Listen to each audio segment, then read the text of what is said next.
Salute, MobTube. How's everybody doing tonight? I think it was Sling Blade that already wrote that. Yep, he knew exactly what I was going to say. I hope everybody's having a good night. I know everybody had some stuff to watch. Shanna was on. She did a great show with U.S. Army Combat Medic.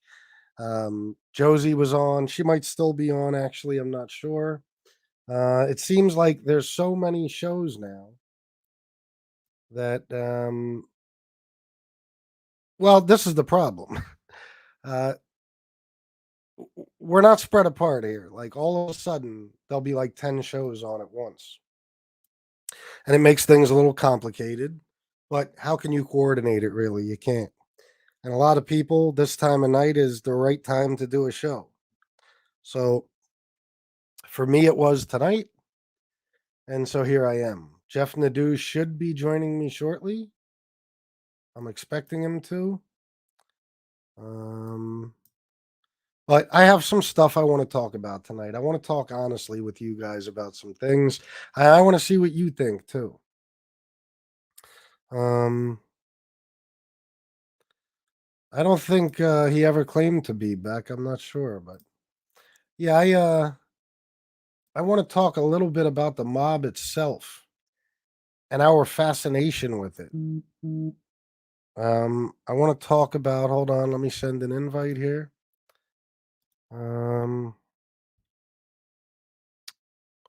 I forget email addresses, just like I forget everything else. So let's see.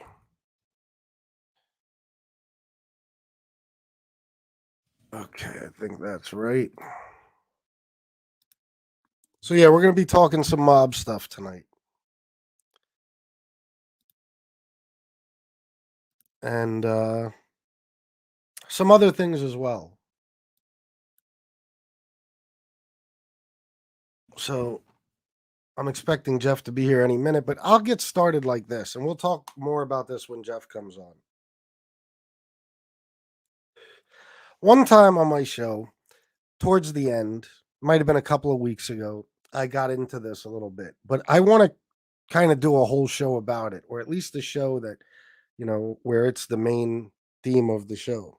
Because this is a serious question I think we all kind of need to ask ourselves.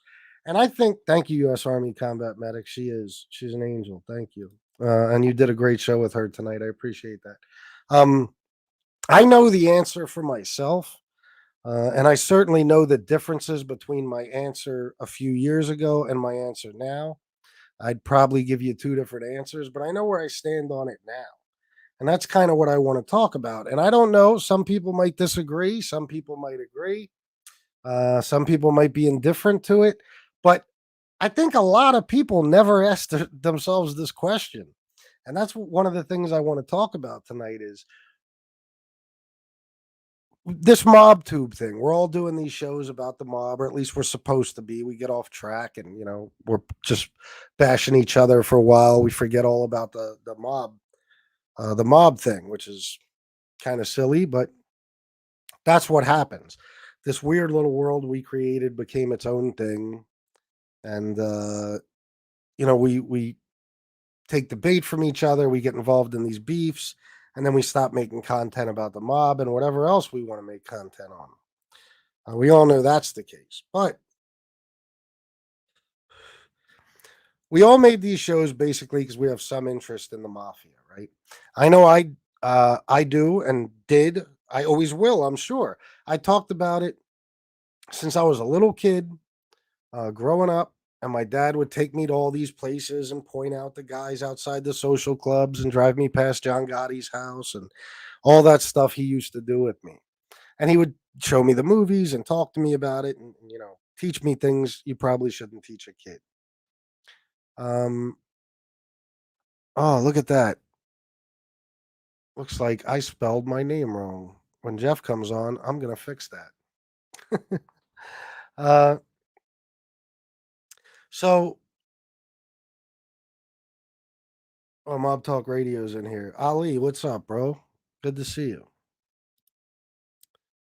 Um, and part of the reason I thought about this tonight, is because Mob Talk Radio wrote a post on YouTube tonight, much of which I agree with 100%. I just got off the phone with Jeff.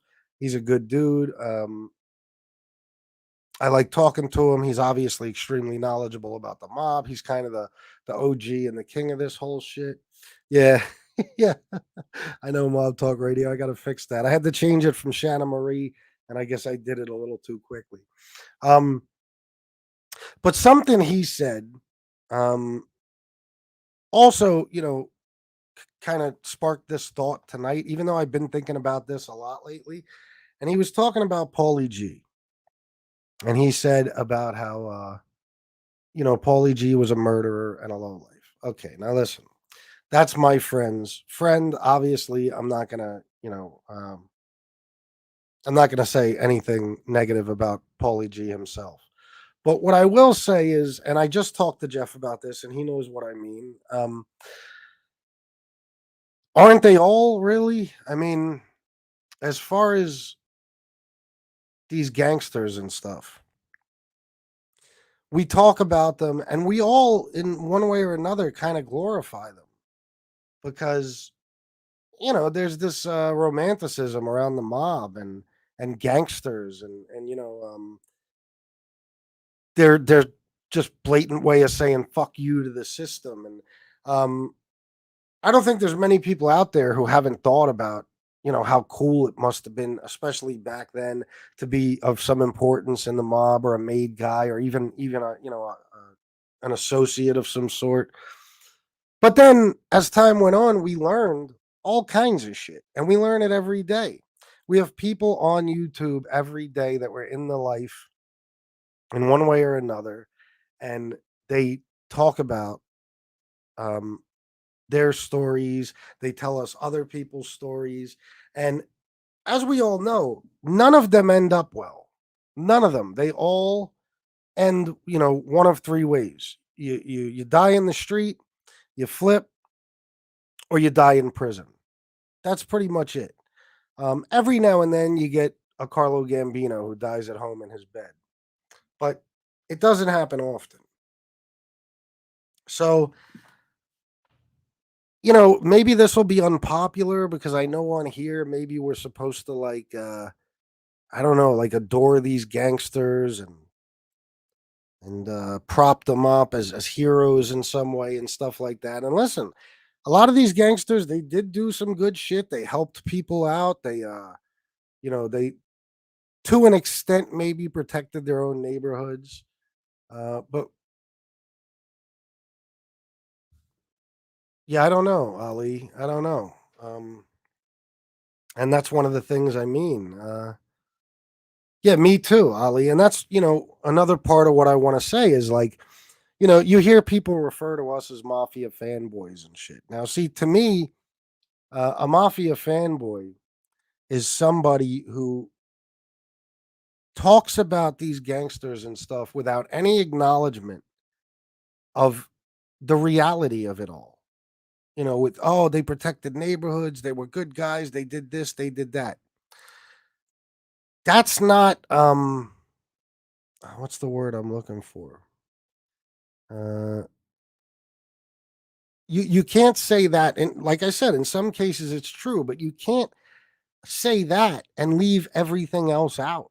Like you can't define a gangster by one or two kind actions. Gangster has a definition. You know what I mean? And these guys, let's face it, uh, you know, you could be talking about any criminal organization, but let's take Italians, for example. The way the mob started out was to help Italians, to protect other Italians, to kind of police their own communities and look out for the Italian people when the cops hated them. Yes, Mob Talk Radio, exactly. You have to tell the whole story, everything good, bad, and ugly. Yeah, and me and Jeff just had a good conversation on the phone, so I'm actually glad we got to talk. And I told him what I wanted to talk about tonight. Um, they started out that way. They were here for the Italian people. They were here to protect them, and they were here to do things that the police weren't willing to do because Italians were not popular in this country at the time. Absolutely not. Um, and they couldn't get any relief in the courts. They couldn't, they couldn't get any help. So this organization kind of rose up, and that's how they started. But you know, pretty quickly things changed a lot, right? Uh, what's up, bro? I'm not even sure that's really you. Text me if it is, please. You changed your picture on me. Um, so we gotta remember the part where like I'll give you an example. When I was a kid, my dad used to tell me, all right, it's Damien, cool. All right, bro, thanks for being here.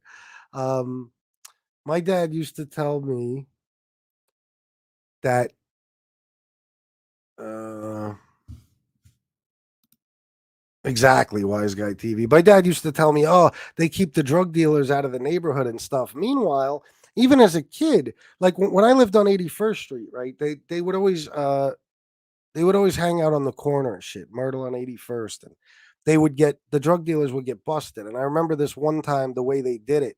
I guess they had set up some drug dealers. And then what they did was they had like an undercover cop parked like right in my house, right in front of my house on 81st. He was acting as just a regular citizen. He was undercover, and he had popped his hood. And see, it was a one-way street. So it the street was blocked. And they were acting as if they were fixing something under the hood of the car, like the car was broken down.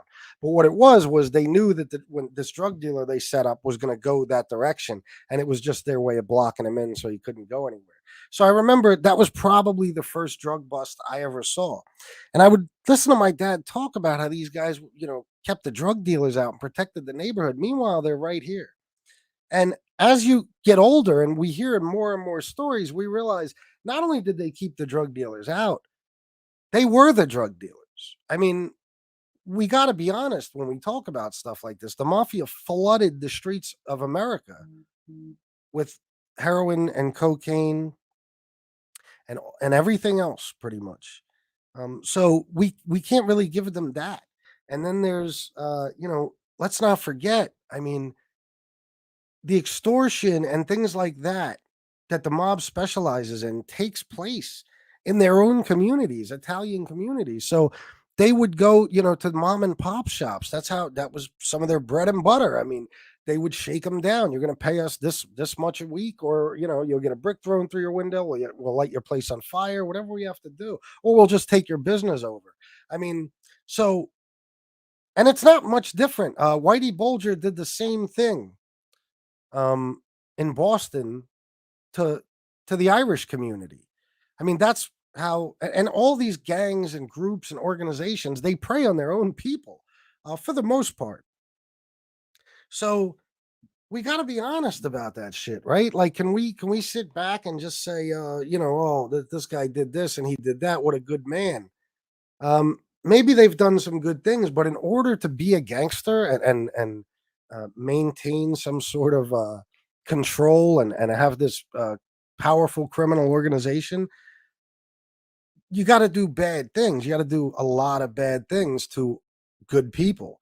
And if you look at New York, for example, for a long, long time, and probably still now to some extent, there wasn't many items. Uh, there wasn't many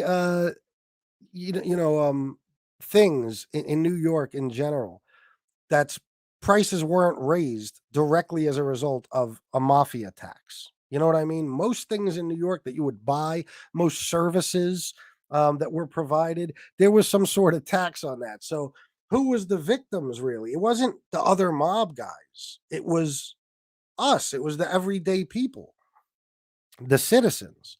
So we got to keep all that shit in mind when we talk about these guys and stop acting as if um, when they go to jail or anything like that, like, oh, this poor old man, he went to prison for the rest of his life.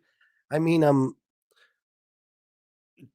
like, depending on who you're talking about, you're talking about a murderer, right? Somebody that had people killed and things of that nature. Uh, so I don't know what to say. I mean, and I'm going to go on more with this. I'm going to bring on Jeff in a second, but I just think a lot of us are so blinded by all the cool shit. Because let's admit it, there probably isn't a cooler fucking organization in the history of the world than American Cosa Nostra. Okay, everything about it, the suits, the way they dress, the fancy restaurants, the women, the cars, all the money, the power they have, how feared they are, coolest shit in the world, right?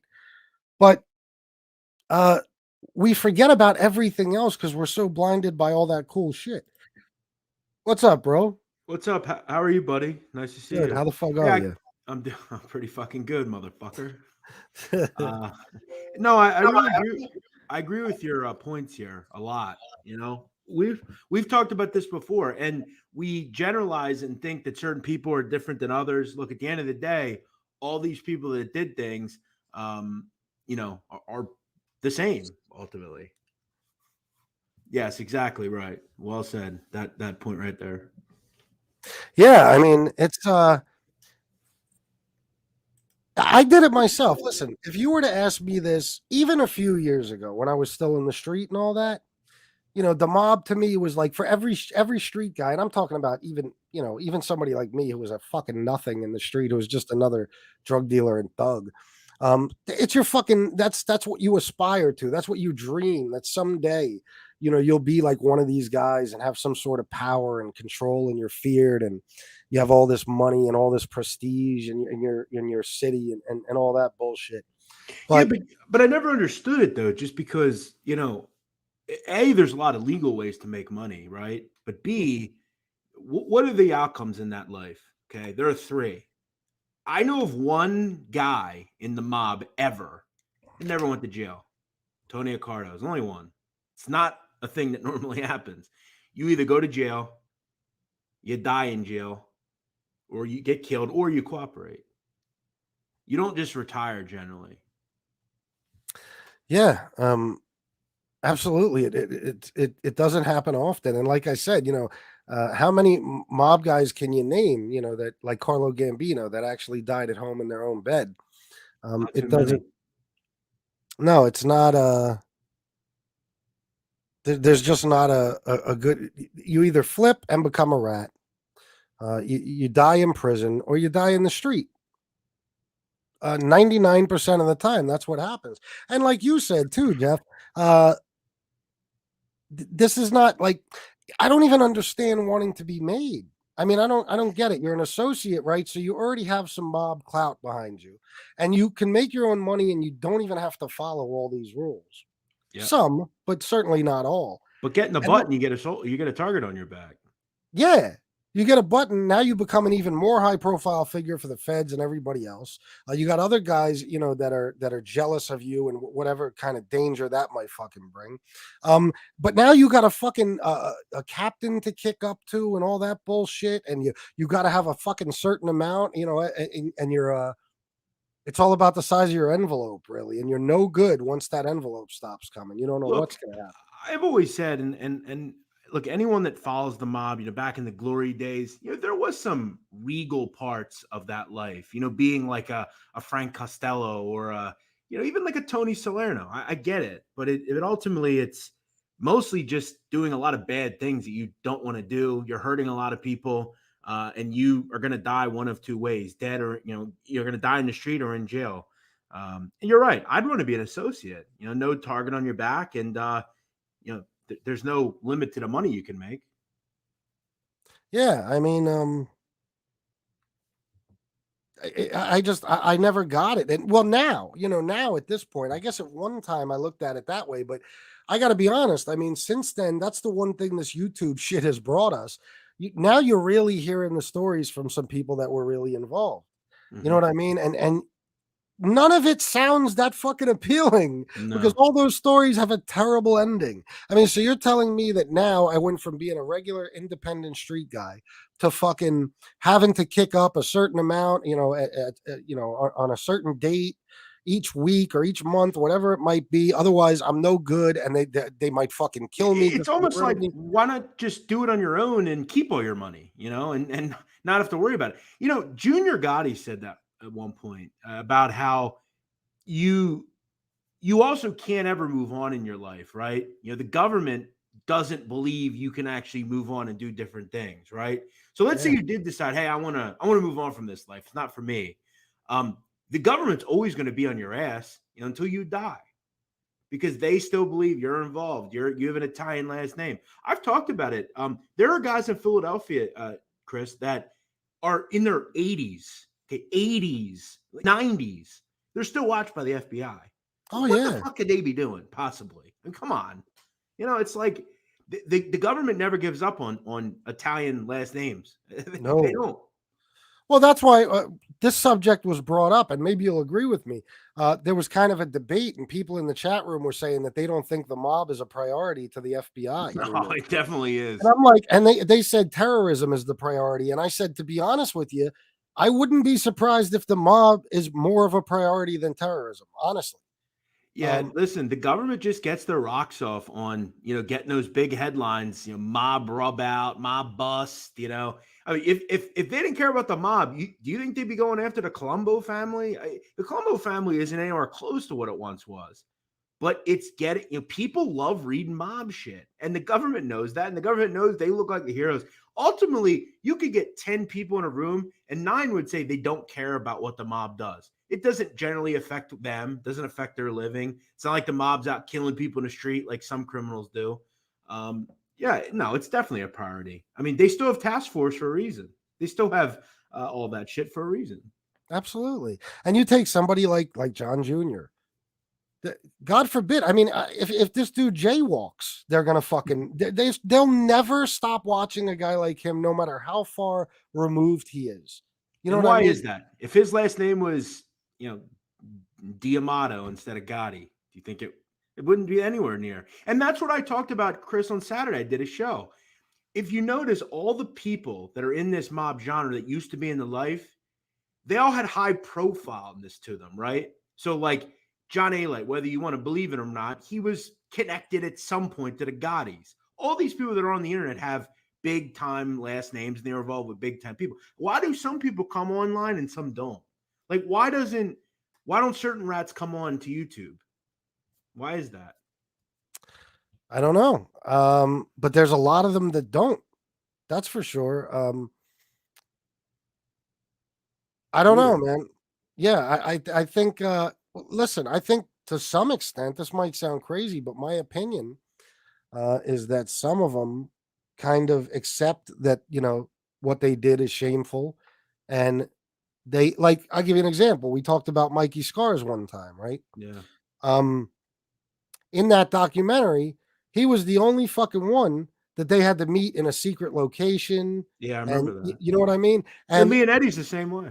yeah, exactly. And you don't see them anywhere. So I would like to think that they're like, okay, listen, I did this horrible thing. I broke this oath that I took as a man, blah, blah, blah. And, I'm ashamed of what I did, at least to some extent. And I don't want to throw it in everybody's faces by being on TV and YouTube and all You that got to shit. kind of So, respect that, don't yeah, you? You know? absolutely. Yeah, You know, like yeah. I always respected that Leonetti, like, you know, Leonetti did bad shit, obviously. I've always said I did feel bad for Philip Leonetti. I don't think he had much other choice but to go into that life. I think Nicky Scarfo was just that big of a lunatic. You know, and he did what he did, but he's not out there preying on it and making money off of it either. No, he's really not. I mean, I do honestly respect that to a point, because it's like, hey, it's like saying, you know what, instead of everybody else saying you're banished, it's like you've banished yourself. Like, you knew when you made this choice, okay, now the right thing to do, if there is a right thing, is to just go away.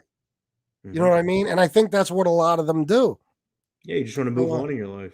yeah, I think we're getting to a fucking point though with the younger guys and stuff that they're, like I said, I think this is going to be incentive for them. They see, Gene Borello, John A. Light, Sammy the Bull, these guys on here, and they're like, wait a minute. So you're telling me not only can I get out of the life, but I can go do this shit? I can go sit in my house and make a fucking living telling my stories and This is becoming a why, like, celebrity? I don't think, like, I think in my lifetime, surely in my lifetime, I think by the time I'm 50, so that's 20 years from now, I don't know how much of a mob there will be left. I don't know how it will be, because there's a few guys still around, and I'm talking about big people that are still around, certain people from certain families, but where do you go and recruit these people now? Like how do they stay out of jail? How do you do mob things over text message? It's just not something that works together. The Yeah. brackets are drying up. Eventually, gambling will be legal everywhere. It'll be easier to get loans. It'll be, it's just all drying up, man. I don't know where you go. Where's the talent pool now? You know, I know, I know. And I had Canarsie once on, and I talked to him about some of this stuff. Like it's but can you crazy, even bro. extort people? I mean, let's be honest. I mean, you think you're going to go into anywhere and extort someone? They just call the cops now. They're like they call the Yeah, feds. Like, right. Because I'll be honest, like if that happened to me, I would be like, well, I guess if there's certain neighborhoods you could do it in, but I don't know. I don't think it's enough to pay the bills, but I could be wrong. yeah, I mean, there's probably maybe some mom and pop places and stuff like that. But I mean, for fuck's sake, like everything is corporate now and shit. What are you gonna walk into fucking I don't know, Starbucks. yeah, Starbucks, fucking That's why Target. that scene in Sopranos is so good. When remember in the late season they walk into the Jamba Juice or whatever, Yeah, and he's like, every fucking coffee bean's accounted for, yeah, and they yeah. walk out. They're like, what the fuck is happening in this neighborhood? It's the It's truth, just like bro. Like that's how it is. I can't believe it, man. Like when we were in Brooklyn a Yeah. couple of weeks ago, like I look at like Sheepshead Bay now and like where Caesar's Bay Bazaar used to be and all this, even all over Bensonhurst and stuff. And I'm like, wow, it's just not, a lot, it's not the same with all the family owned stuff and all that shit. Everything's fucking corporate. So what do? You're gonna walk into Best Buy and tell them give me X amount of dollars a week or else they'll just call the fucking feds, That's man. how it is. The family-owned business in this country is gone. I mean, you even go to small town America. Like the town I live in, it's not a huge town. It's not small either. It's a decent sized town. But like you go out in the outskirts of it, there used to be like family-owned supermarkets and shit like that. Now it's just all big corporate buildings. There's a advanced auto parts every half a mile. You're not going to extort those people. No, I know. Do we know? Do you think they still have a large hand Garbage. in sanitation? I would think that's always been a pretty, let's say, seedy industry, Yeah. surely. And look, don't get me wrong. I think there are definitely pockets of America where there's always going to be a point, of it. But it's hard because, there's just not a ton of, and you got to go more. Look at a lot of these guys now. They're going more legit. They're doing legitimate businesses. Yeah. I mean, there's no way they have as much of a hand in it as they did back in the day. I'm sure there's probably still some stuff going on with garbage and stuff. Hey, But Chris, I always said this, okay? And Mob Talk Radio is talking about shaking down the Amish for milk and manure. I'm not kidding. Hear me out for just a second. You remember that show, Amish Mafia? Okay. of I course, thought about this one time. It would actually work in that community if they did do a mafia. It would work. probably. They don't call the cops. Everything's done in turn. They actually have a legal aid that, like, in that fund they all use that you could pillage. I mean, it would work in that community. I'm not kidding. Yeah, probably. Like, it's a Uh, lot more realistic than people think. well, that show isn't. I mean, even those Well, guys sure, on the the show. show's fake, but like, and they're generally passive people. They don't fight, but it would work if somebody actually did it. I feel like. Yeah, and who knows? Maybe someday different types of organizations will Yeah. pop up. But like back to what I was talking about with like the things that and I'm not here to demonize gangsters and stuff. I was a fucking criminal myself my whole life. But just because I was talking about, the things how regular people were affected, and I'm sure still are to some extent. Mob Talk Radio. I lived in Central York for 10 years, so I know. Yeah, Mob Talk Radio knows York City. I remember he said to me one night, every night was like AR-15 night in fucking in York City. But the things that how everyday life was affected by the mob. Okay, we've all read about it. We've all we know this stuff for the most part. If we've even if you've just watched some documentaries, how many fucking things do you think the prices were raised on, Jeff? And we're just talking about that, for example, in New York City, during the peak of the American mob. What do you think? I mean, look, there's construction. There's obviously every kind of, if you extort, okay, for example, even food, anything, okay, we know one of the ways the mob extorts is through unions, right? So say they can go to restaurants and they can say, hey, you're going to pay us, let's just say this was the early 80s, you're going to pay us $1,000 a week, or else. And what is the or else? Very simple. We'll just have your truckers stop fucking delivering your food. Or Stop we'll making just light your deliveries. building on fire. Yeah, but they didn't even have to do that. That was Yeah, the right. brilliant part of the mob, is because they had control of the unions, they could just say, hey, listen, we'll stop your fucking deliveries. Well, you won't have any food, you won't have any supplies, no nothing. So how does, okay, now a restaurant has to pay, or a nightclub, or anything, a corner store that has to pay protection money. Where does that cost get passed on to? The customer. Well, yeah, right. But let me ask you, and this is a point of contention I've talked about on Twitter. I've got shit for this before, where I said I put a picture up of if New York was still had these guys running around, we wouldn't have some of the crime you have in these cities. And someone said, well, yeah, but they pillage their own community. Let me ask you, let's say you lived in Bensonhurst in the 70s and you had a corner store, okay, and so comes in and says, listen, bro, we need you to pass $50 a week, okay? And what you're going to get from that $50 is you're going to get a beautiful community. You're going to get no crime. You're going to get us taking care of shit. Everything's safe. You don't got to worry about anything. The neighborhoods were safe back then. Everything ran the right way. People controlled the neighborhood. Let me ask you, wouldn't you be like, yeah, I'm good with that? In fact, I agree with it because, I'm not calling the police. And let me ask you this. Is this any different? And I've talked about the HOA fee. An HOA fee is the fucking modern day extortion. Get a house and pay an HOA fee. Where the fuck does that go? What the hell do you pay the HOA fee for? It's the same thing. But the only difference is if I pay an HOA fee in this fucking neighborhood, I don't get shit for that. They don't mow my own grass. They don't protect me. At least back then the mob was, protecting you. I'd be willing to pay that. Yeah, well, yeah, but we know that that's not really what it was. You know what I mean? The mobs were safe; they were protected. Was it though? Wasn't it though? They were protected from outsiders. The problem is they made it so that they were the people to worry about. And like, for example, if they go in and they say to a mom and pop shop, to the owners, okay, you got to pay us $50 a week, or else. The or else is going to come from them. It's not going to be some outsider from. No, I know, but I guess, what I mean? I guess I would be looking at it as like, well, this is the this is the cost of having because the choice is they're not here, and this neighborhood is, let's say East New York, where there's crime everywhere and it's crazy. Well, yeah, you absolutely have a point there, because there's no doubt that when you had those guys, when you had that presence in those neighborhoods, that's what kept outsiders out and shit.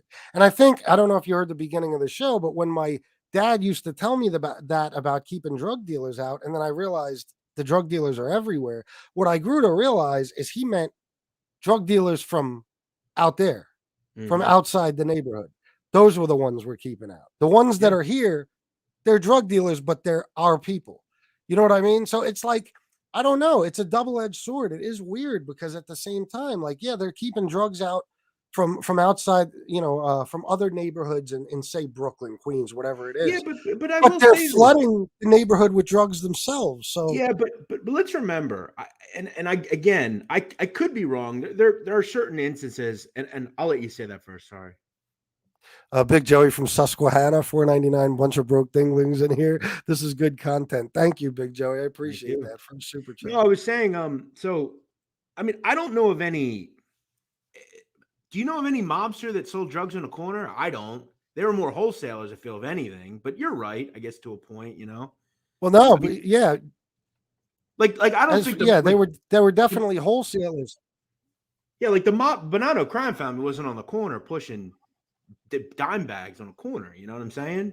And it's like, for me, I'm willing to pay the $50 to keep that out. Here's the thing, though, and we know this just from one particular person, Jimmy.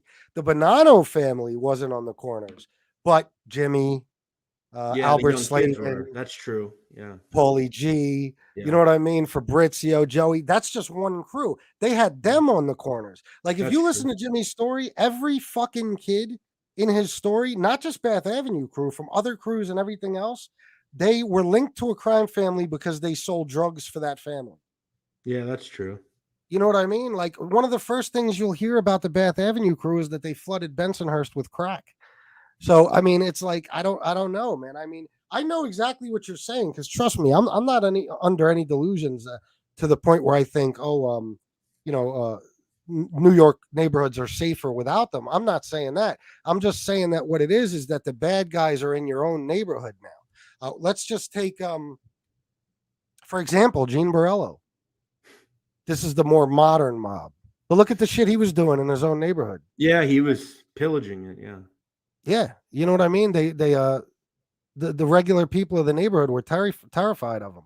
They didn't want him there. Well, let's You say know what you I live mean? in And he was doing let's say you live in New York in 1973, Brooklyn. You have a corner store. You're paying, right? You're not having a problem with that, right? uh yeah. What I are guess you you have no. asking me? What do you mean? I guess you have no choice, right? No, yeah, you have no choice. That's the thing. And that's another thing that makes it bad is they they give you no choice. They're telling the people of their own neighborhood, pay us this amount or we will do this to you. You know what I mean? So it's Yeah. like you don't really have an option. It's not like I understood what you were saying, but it's not like, oh, well, I'm going to pay this just because it's for the good of the neighborhood. It's I have to pay this or they're going to fucking kill me. You know I what I do mean? know of Like, situations though where people weren't paying the mob. Like, you oh know, yeah. somebody's talking about Ishmael says John A. Light never said the Albanians never paid the mob. I mean that's possible. I know there were certain people in Philadelphia that didn't pay the mob, you know, and they just told them, you know, fuck themselves. They're not paying. When though? Scarfo during Scarfo's run. Well, look what happened though when they didn't pay. There's a guy, Sicilian, Joe Vito Mastronardo. He's one of the biggest bookmakers in the history of the country ever. Mhm. Huge bookie. His son talked about a story when Nicky Scarfo came up to that area. Now, Mastronardo was Frank Rizzo's son-in-law. He married his daughter. Nicky Scarfo came up, tried to muscle in and said, you need to pay me a street tax. And Joe Vito's kid said his father told Nicky to go fuck himself. He's not paying anything. And Nicky never fucked with him again. I don't know why ultimately he never did anything about it, but you can look him up. He was a common guy in Philly for a long time. I'm sure Vinny Bracco knows him. He's a huge bookmaker. Well, yeah, I just think about when you say that, I think about when Harry the Hunchback told Scarfo, "I'm not paying." You know Look what I at mean? Harry. Like, He fought. He fought. yeah, You know, they wiped out damn near the whole crew. Like he was a tough motherfucker, Riccobini, though. Oh, He was a hard-headed garden gnome. You know, yeah, the guy was made at like 18 fucking years old, man. Like, doesn't he look like a garden gnome though? yeah, absolutely. I think he was like 5 feet tall. Yeah, But when nobody would have moved against anyone related to Rizzo. yes, exactly. That's probably the main reason. Yeah. So he was protected. So when in The Sopranos, when they talk about Feach LaManna and they say he was made before the electric light, yeah. Riccobini is who I think about. You know, the guy was made in like what 1918, some shit like that. Yeah. Like fucking, super early. Yeah. yeah, it's crazy. So Sean yeah, Box says, I'll pay $1,000 to see Jeff Nadu fight Gunsmoke. Why would I fight? Well, I'm not going to fight Gunsmoke. yeah, why Gunsmoke? Seems like a nice guy. But how much? Maybe I'll fight Gunsmoke. No. What would you fight him for? 10 G's?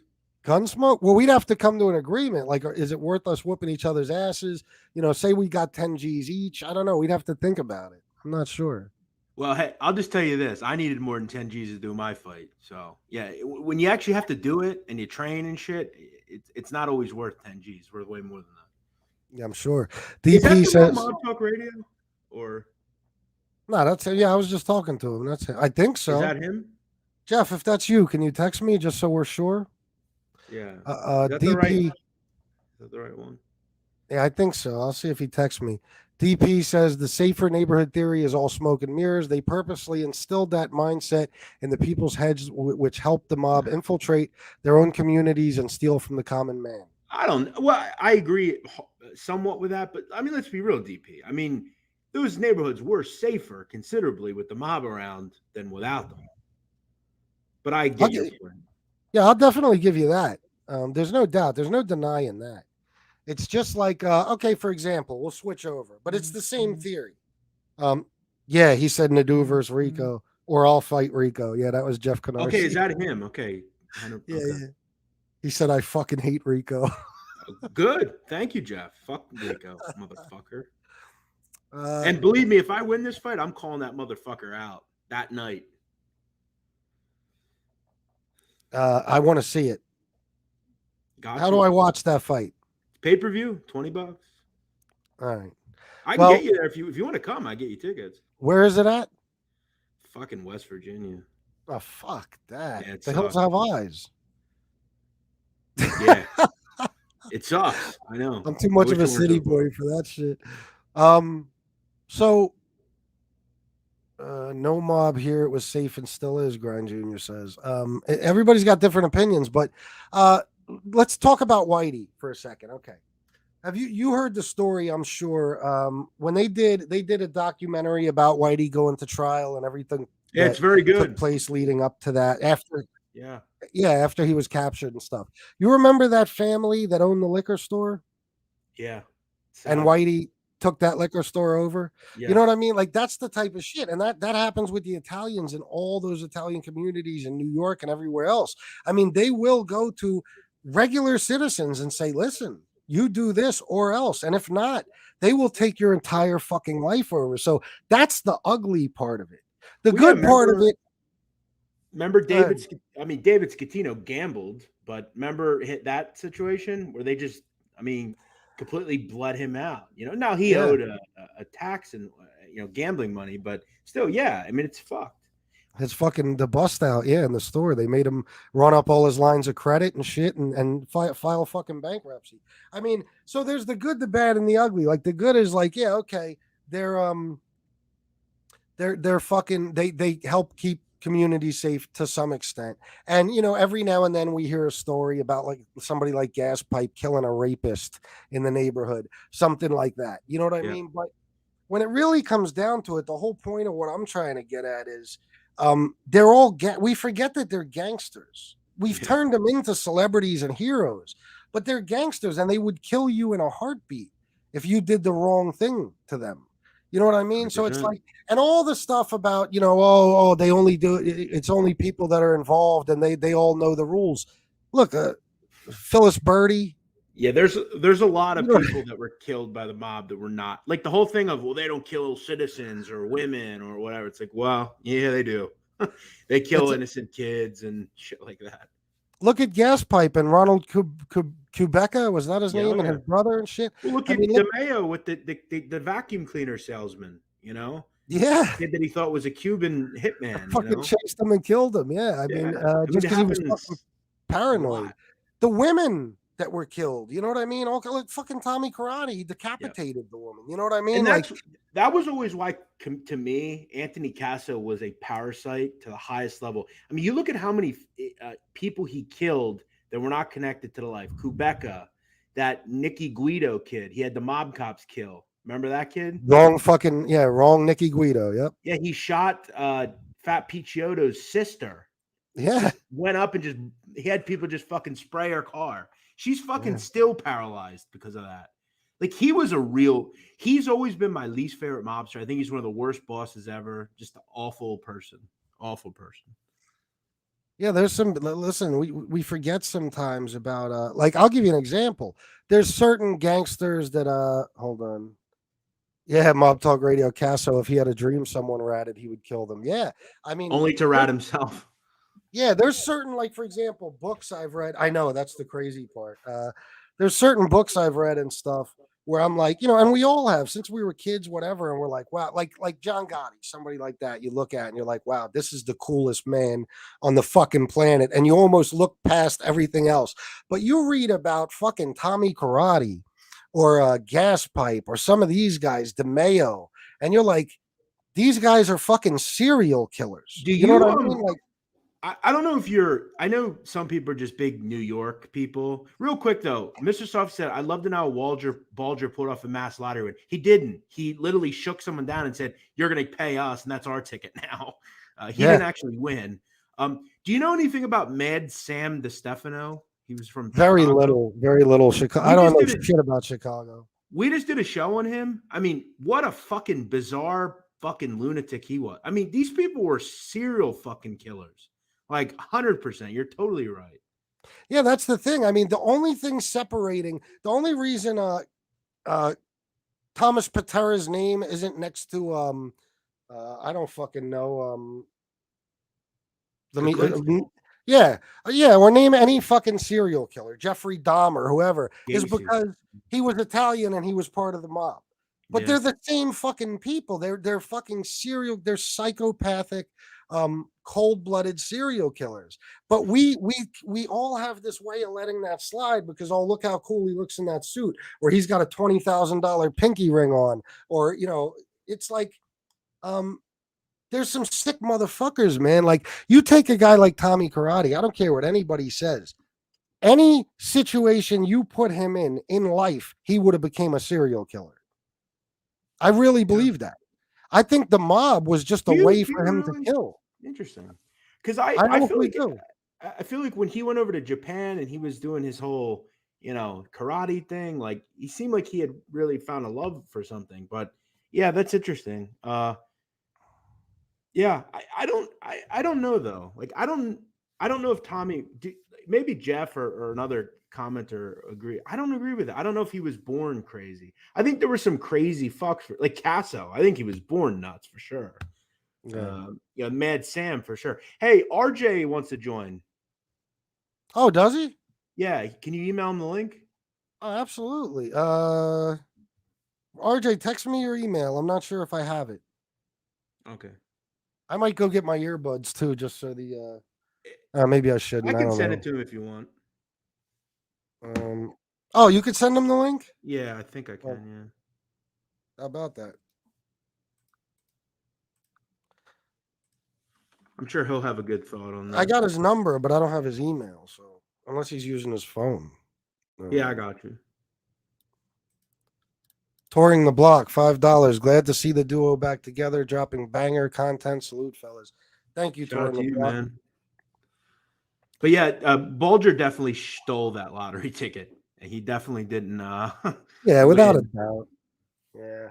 But I mean, what I'm saying, all right, let me put it like this with somebody like Tommy Karate. Okay. I think, like some people, the mob is the reason they kill. I think killing was a reason for the mob with Tommy Karate. In other words, like that was just his way. Because I really think he would have been a serial killer no matter what career path he would have chosen. I don't know. I guess I just never a way for him to kill. I just felt like he killed just to kill. Like that was what he did. I don't know. I guess I didn't think he enjoyed it personally. I don't know, but I could be wrong. I do think Casso definitely enjoyed it. Like Jeff Canarsi's right. Like, do you ever see that 60 Minutes interview he did? Oh yeah, of course. I love that fucking interview. Yeah, he's just like, so like, yeah, I did it. I shot him this many times, what I don't know how many times it was, a lot of times. And then he has no shame, like at all. Like, he's just like, it's whatever. He's like 10, 12 times maybe I shot him 10, 12 times. Like he just totally cold. And when they asked him how he does he like feel bad for the families or anything, his answer was, I don't know the families. And then he goes into whining and crying about his own family, and it's like, well, yeah, maybe you shouldn't have killed like all these people. Like, you see, we're not gonna have any sorrow for you now. Yeah, I think there's all of these major killers in the mob: the Roy DeMeos, the Tommy Karates, the Mad Sam DeStefanos, people like that. I think they're all narcissists to some extent. They have to be. Who do you think is who is your like most like biggest lunatic? Like you don't want to see them knocking on your door mad at you. You got to say Casso, right? I have to. Yeah. He gotta be like, I feel like he was like the closest thing to like socio-psychopath there was, Yeah, probably. I think he was the sickest and most dangerous. The reason I keep using Tommy Karate is because he killed Phyllis Birdie and chopped her fucking head off. You know what I mean? So it's like with Yeah, a woman. he also like dreamed of it. He's like, but then again, she did ultimately, you know, pretty much kill his girlfriend. Yeah, the way he saw it. Yeah, but let's face it. I mean, the girl chose to do drugs. Yeah, true. You know She what I didn't mean? like. But the way he saw it, yeah, she was responsible for her death. So he killed her and cut her fucking head off. I mean, so it takes a certain type of person. And the way they describe how Tommy Karate showed up at that house with the fucking kit already, you know what I mean? To fucking put her in the tub and chop her up into pieces and all that shit. Like I don't know, When you man. look at Castro, though, like he really didn't have like his father was in the mob. Like he really didn't have any other. He was never going to be anything else. I mean, that's who he was. It was in Oh his yeah. blood. Yeah, without a doubt. But Tommy Karate, he had this penchant for violence, it seemed like, because he took a lot of shit because of his voice and his size throughout Yeah. his childhood and all that stuff. I think learning karate, he was like, all right, I'm going to start really hurting these motherfuckers.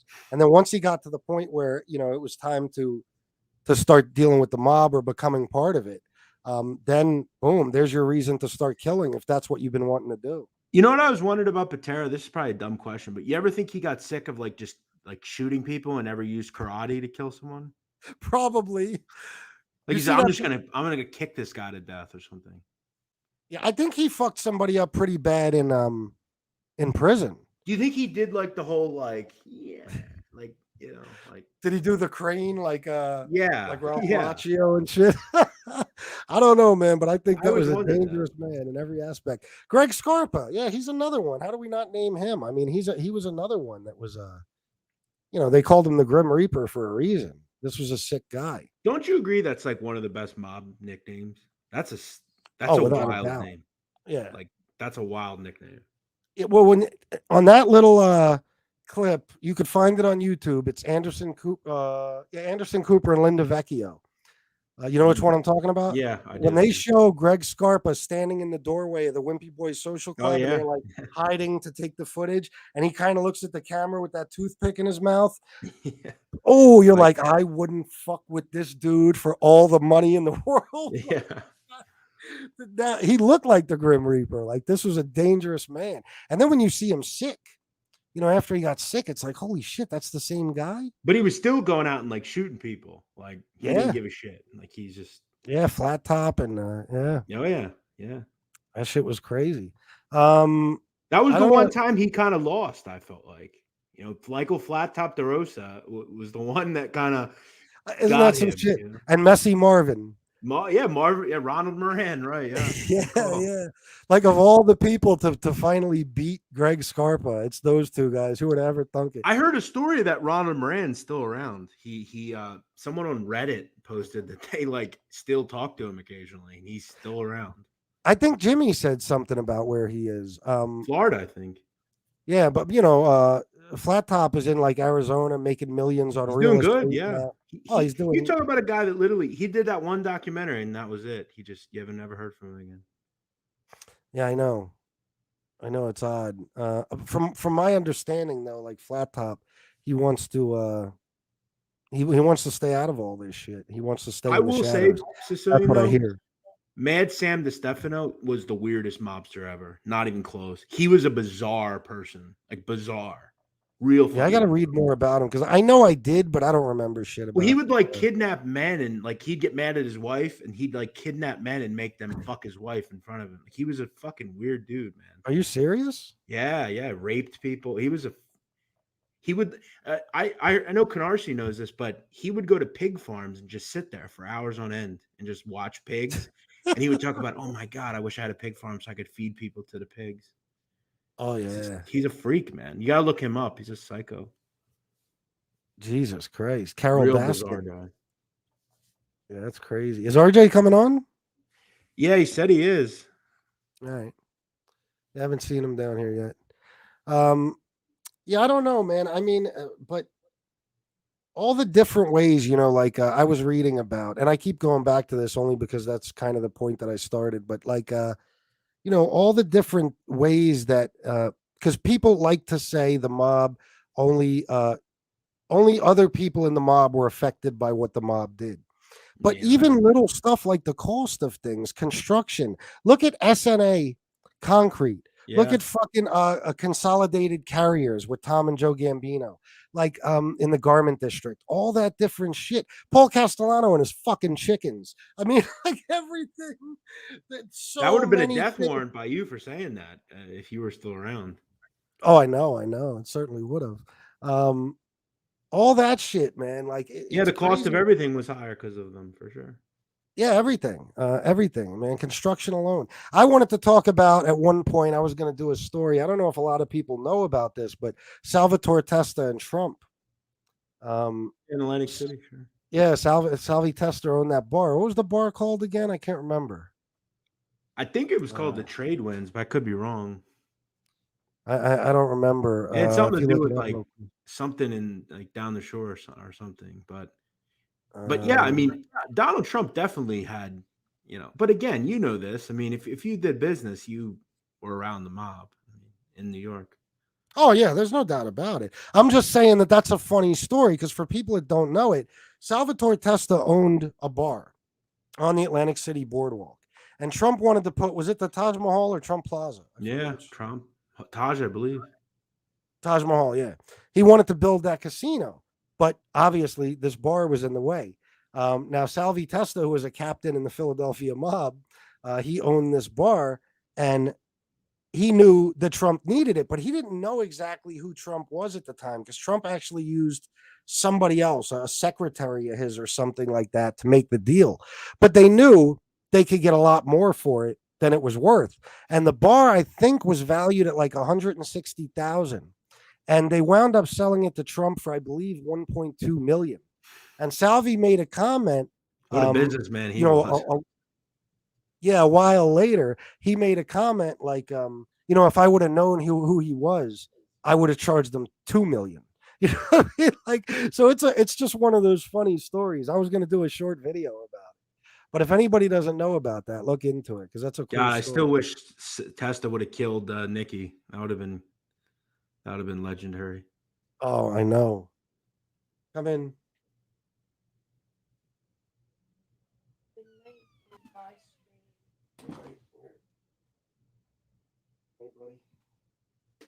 All right. Stepson's going to bed. Yeah, man. I'll always think about that with Salvi Testa and Scarfo. Would have But worked. never Might had. still be around. Yeah, I think so. Yeah. Let's see. Mickey Griggs. He says, "I'm just talking to myself." Were you commenting something I needed to see? Let's see. Let's see. Yeah, one of the things that made me think about this, man, is I hear some people sometimes they'll talk about a certain mobster, usually an older man or something who got sent to prison at like 70 years old, something like that. And they'll say, "Oh, this poor man got sent to prison for the rest of his life." But who are we talking about here? You know what poor man? Well, here's what I'll say, and I think that's an interesting point because I've made the contention that if you're over the age of 80, unless you've done really awful crimes, I don't think you should be in jail. What I mean, do you think Frank Lacasio should have died in jail? I don't. I don't No, think. I don't think he no, should no, have. no. But that's a different story. I'm talking Yeah. about You don't somebody have my who, like, murderers. yeah, yeah. I mean, you're talking about somebody who had 4 or 5 people killed throughout their reign. You know what I Mhm. mean? And now they go to prison for those murders that they did commit. Uh, did we send a poor old man to prison, or Yeah. you know what I Right. mean? Was it a killer that got sent to Yeah, prison? it's like the thought of like, and I know I've heard this name brought up a lot on MobTube, Anthony Spiro. Look, Anthony Spiro was not only a mob guy, killed people, but he literally hired children to work for him, made Yeah, them into shit. He was a parasite for sure. Like, yeah, we got to remember all that stuff. So it's like, yeah, is it sad that he's old and maybe, whatever? Yeah, but, Vic Arena did not get compassionate release. No. yeah. I But hear yeah, I that. agree. I know what you're saying about. Hold on. I want to make sure I read that. Mickey Griggs, I know what you're saying. You're talking about a Greg Scarpa who had multiple chances. Um, yeah, like but Spiro, for example, okay, yeah. Not only did he do that, you know what I mean? He used the kids to do shit for him and all that stuff. But Anthony Spiro killed a lot of fucking people. He was responsible for the death, I believe, of Mark Goldberg, of Vincent Bickelman, of Paulie Galino. Um, Well, Bickelman stole shit out of yeah, his he had daughter's that coming. home, so I guess I would But buy. even if you have it coming, the point is he had somebody killed. You know what I Yeah, mean? It's like so. It's yeah, like I mean, we're not sending a lot of the reason the guys who don't rat is because they know they had it coming. yeah, You know what I mean? They take responsibility and they're like, hey, I had a good run. yeah, Fuck it. You know, I killed a few people. I had a few people killed. I made a zillion fucking dollars. I lived the life of a movie star. Now I got to go pay for it. yep. It's the people who feel sorry for themselves that say fuck this and flip. Let's see. Here comes. Oh shit. Here comes RJ. My man, what's up? There How he you is. guys? Good How to you see guys? you, man. Oh, this is so short notice. I was packing a bag. I'm catching a flight, going to Miami, and then then Jeff says, "Hey, come on." So if it was anybody else, but I love you guys so much Thank you. that I We just love you said too, I'll brother. patch in. Yeah, if anybody doesn't know, this is Black Handprint Mafia. He has a great channel, all mob content. He's a mob historian and he knows his shit. He's good at what he does. So what do you think about what we're talking about, RJ? Well, I don't know because I wasn't listening. Oh, okay. We're talking about like because this is my thing, okay? I hear people talk about, anybody like us who's interested in the mob, who you might have a Gotti picture, God forbid, behind you on the wall. They say we're mafia fanboys. But to me, the mafia fanboys are the ones that romanticize these guys and never take a second to think about the bad that they've done. Like they really treat them as if they're some average person who just got persecuted for no wrongdoings whatsoever when they get sent to prison or whatever. And we forget, as much as, listen, I was a fan of the mafia, if you want to call it that, my whole life. I wished I would have been a part of something like that. But I've grown up, I'm out of the streets, and I realized like these were bad people for the most part. What's interesting is a lot of the fanboys, the fans of Costa Nostra who have this like dying love for these guys a lot of times. What I find interesting is a lot of the times the people who are in that life, nobody has a good opinion who are involved in it. It's us as outsiders. We always go, oh, he's a stand-up guy, or oh, this guy is someone who I really look up to, or how could you dishonor the life? But the people who have that opinion, I mean, I haven't, and I've studied hundreds of former mobsters. I can't think of anyone that I have read. Maybe you guys know something I don't know, but most of the people who were a part of that life didn't want to, don't have a very good opinion of it, and a lot of them really didn't want their children to get involved in it. Some of them brought their kids in to try to protect them because they were on the streets and meeting the wrong guys, and unfortunately, a lot of made guys. So a made guy at a time, the whole community that he came from, they were all Italians. They were like close-knit communities. Most of the area was mob connected. So even if you didn't want your kids to be in that life, all of his friends that was around in the neighborhood were someone knew somebody, your uncle was a part of it, your cousin was a part of it, your friends, and all you wanted to do was jump rope and play with the chalk on the sidewalk, but everybody you know is a part of it. So even when you didn't, like, interestingly, Victoria, I want to say it was Victoria Gotti, I heard her talk about how she made all her kids promise her that they would never get involved in ever. Like she made all of her sons line up and swear to her, like, you won't get involved in that life. But me as this outsider, I think, well, why do you have to even? But I understand thinking about it. They were so close to it, it would be easy to become a part of it. Well, it's But almost a most, wonder how they didn't become part of it. I mean, their father was in it, the grandpa, their uncle. I mean, their last name, you know. yeah, And look and at their cousin. I mean, the cousin, you know, he's doing 8 years at Sicilian, yeah, the Peters kid. Yeah, a yeah, at lot of least. I think he got 8 years plus another a state sentence. I'm not sure. But yeah. yeah, he's doing a lot of time. I mean, It's uh, not uh, something that a lot of people who are involved in it, the insiders do not look at that world the way the outsiders do. You know, and I always try to make that clear to people, even people that hate rats so much. We all love to get new mob content. We all want to read a new great book. We all want to get new information. If it wasn't for the rats, none of us have a channel. Like, I don't think people like me as a journalist, you know, as an analyst, tell. I want to know. You yeah, know, but all the information that everybody knows, all the guys that people appreciate reading about, the guys we call stand up, the guys we call rats, we only know the things that we know. Cosa Nostra insiders, you're a secret society. So everything we know, by and large, comes from, especially the accurate stuff, kind of comes from the people who were inside.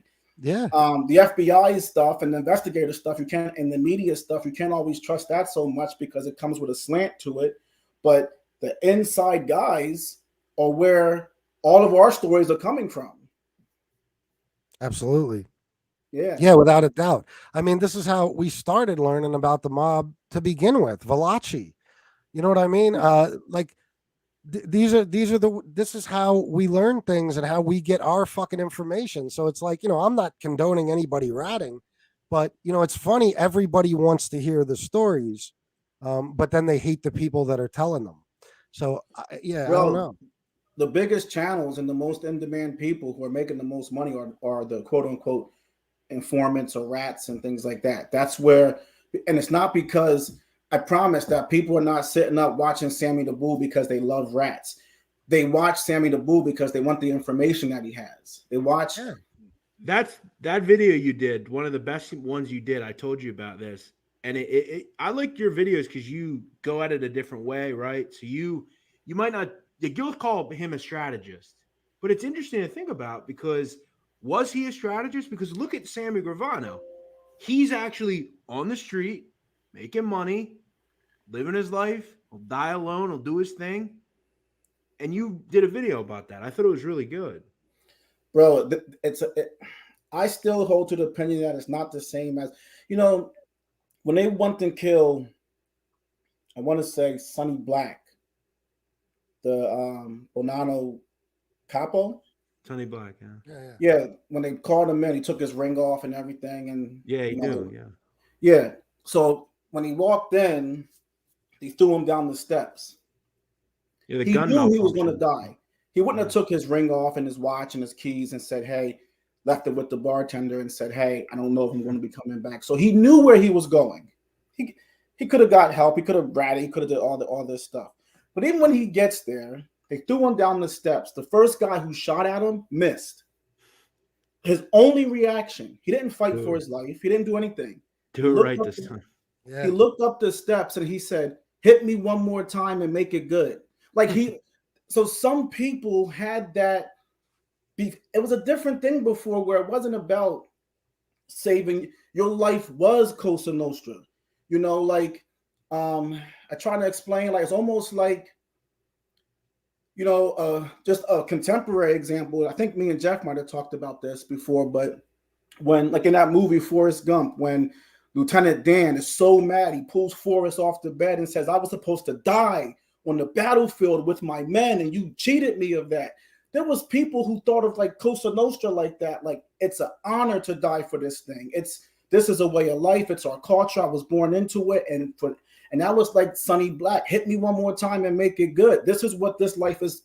It happens, it's just. But those guys are gone though. That's Johnny Keys Simone is another perfect example of that. He's a good one. Yeah. There's not a lot. It's also the same thought of like Tony Salerno, who just said, give 100 years. Oh, that's fine. See ya.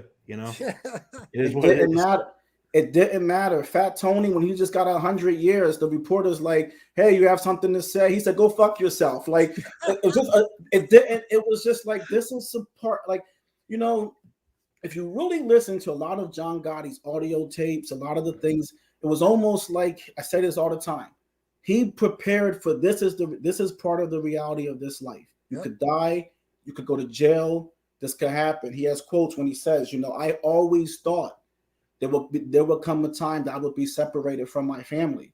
And like he knew but see, the bad thing is that you have analysts and media and investigators who look at Cosa Nostra as just a crime syndicate.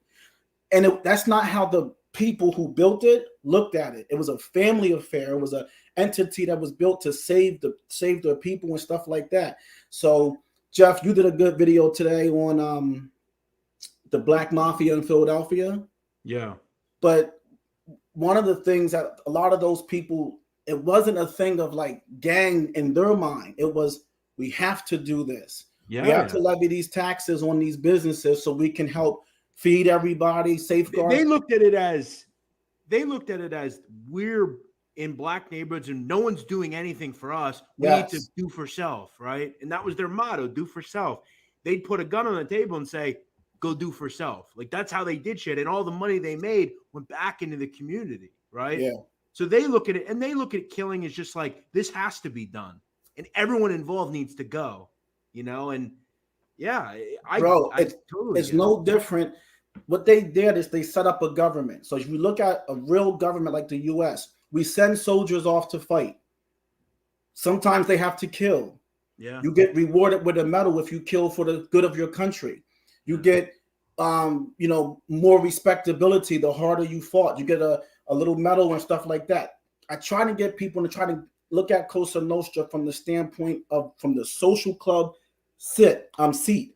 How did they look at it? Not how do we look at it as guys that go to work every day, but they were trying to build something that to them, it was like occasionally we got to send soldiers off to fight. We go to war sometimes. So that is such a good point, man. So yes, from their standpoint, it was sometimes war happens. Sometimes people die. Sometimes you got to kill people.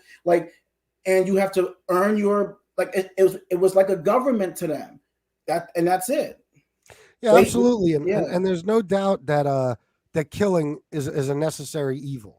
I've even said it myself, like with the Alpo thing, RJ, we talked about this. I mean, what do they do now that they're not willing to kill anymore? My only thing is what I'm talking about, specifically what is the people who forget about all that. They forget about the ugly part of it. And not just that, but like me and Jeff were talking about a minute ago. It's not always people that are involved in the life and took an oath that get killed. It's not always associates, innocent people get killed and stuff like that too. Mm-hmm. But as far as inside the life, yeah, that's without a doubt. I don't see how any criminal organization can run without murder, honestly. Because when it comes to things like informants and people stealing and shit like that, like you said, it's a government. They have to have their own penalties for these things.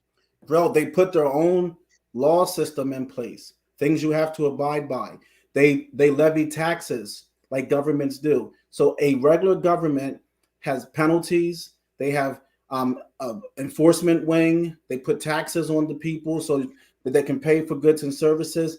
They do, they have, it's the same exact thing. The Cosa Nostra was a government. It had rules that you swear by, swear your allegiance to. I did a video on this. If you, the rules for the U.S. government, if you are a traitor to your government, if you switch governments and you go tell secrets to Russia, they kill you for that. Yeah, it's the only thing in the whole Constitution that calls for death by hanging. I think it says if you were to be a traitor, and you go and you sell the U.S. secrets to China or a foreign government, our government will kill you.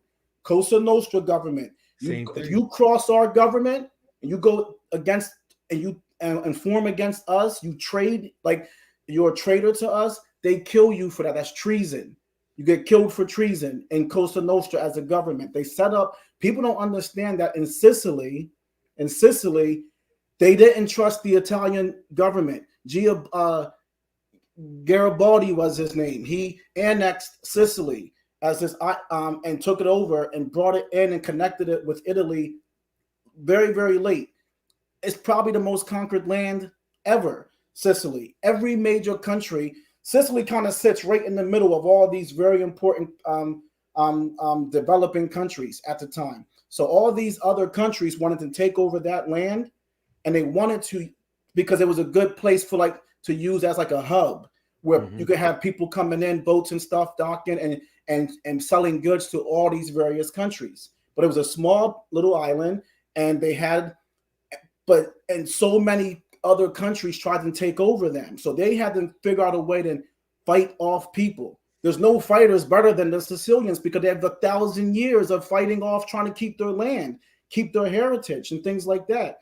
I was recently reading that I think Sicilian, as a language, if you consider it a language or a dialect, I don't know which one you would call it, but I think there's like 15 dialects within the Sicilian language because of all the damn people who were coming in, the French and all these people who were doing, and so it just messed up their whole thing. So what they created was this government of guys, everyone's trying to conquer us. We got to find a way to save ourselves. We got to put a system in place, a government in place. That government they put in place, it just sailed over here in the 1880s, 1900s, and they just tried to build it up over here.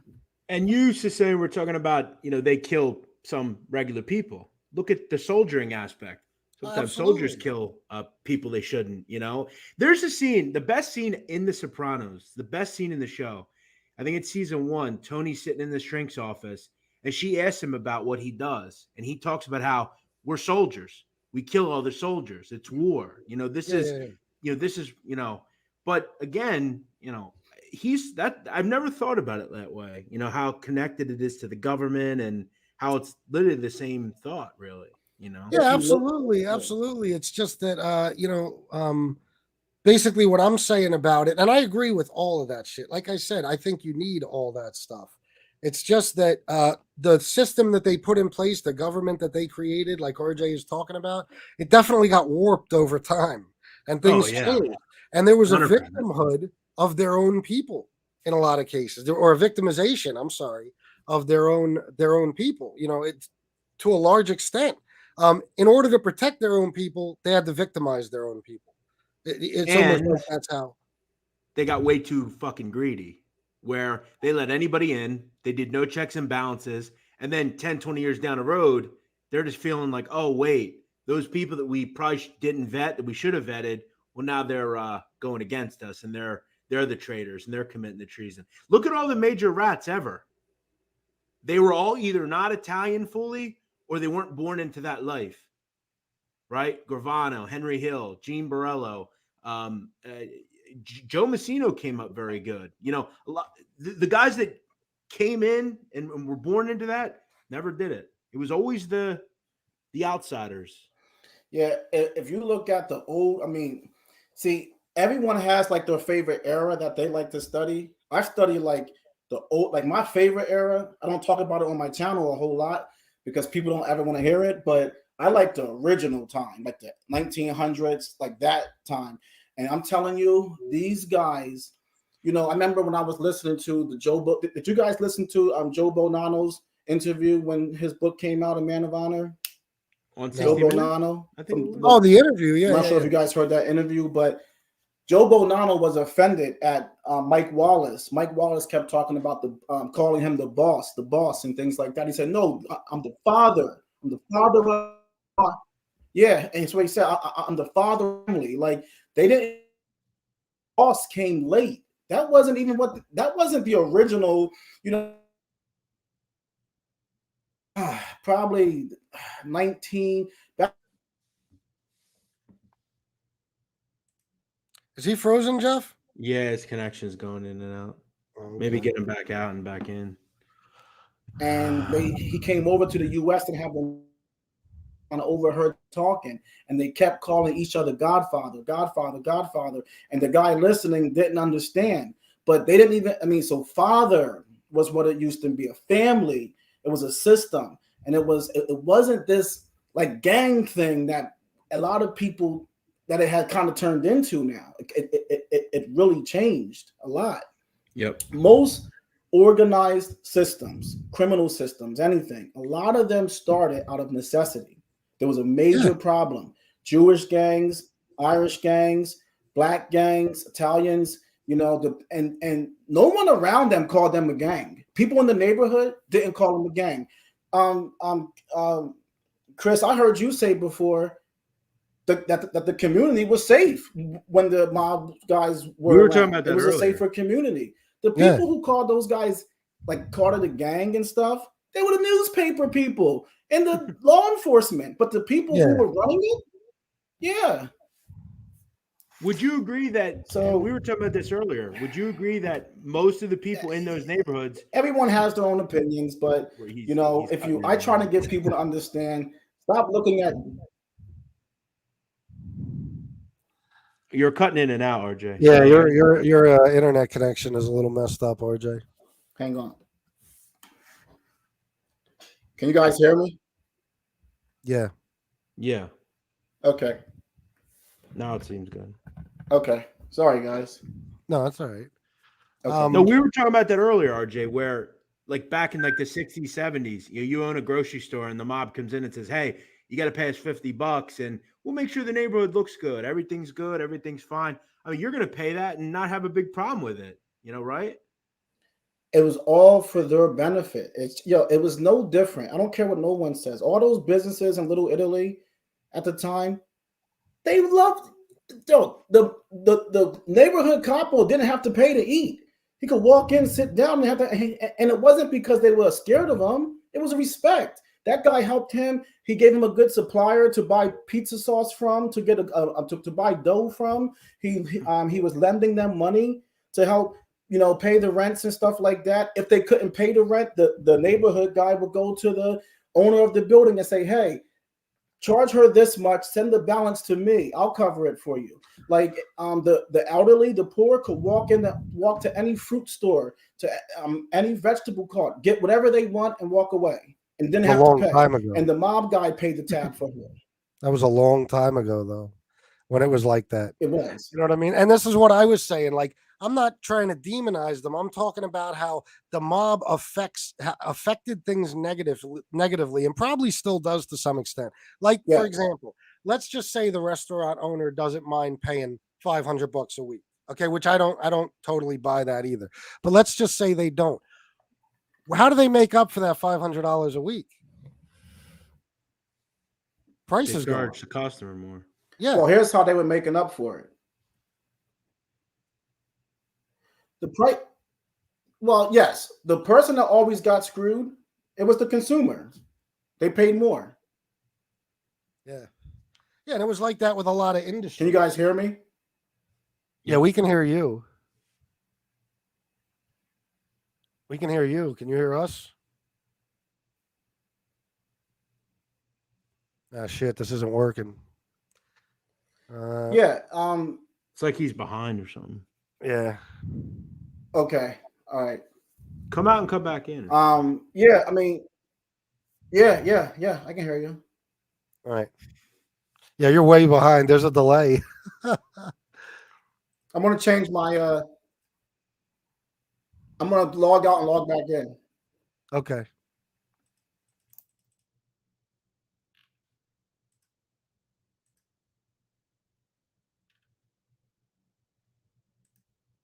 You still there, Sicilian? Oh yeah, absolutely. Do I look frozen or anything? No, you're good now. I see. Okay. So yeah, I'm enjoying. Oh shit. Sorry, bro. I took you out. I'm enjoying this conversation. Definitely. This is good stuff. And I don't want it to get twisted in any way. What I'm saying, there was obviously a benefit to having these guys in the community. I know that because like I said, I spent a lot of my childhood and my teen years and shit like that, even into my early 20s in Bensonhurst.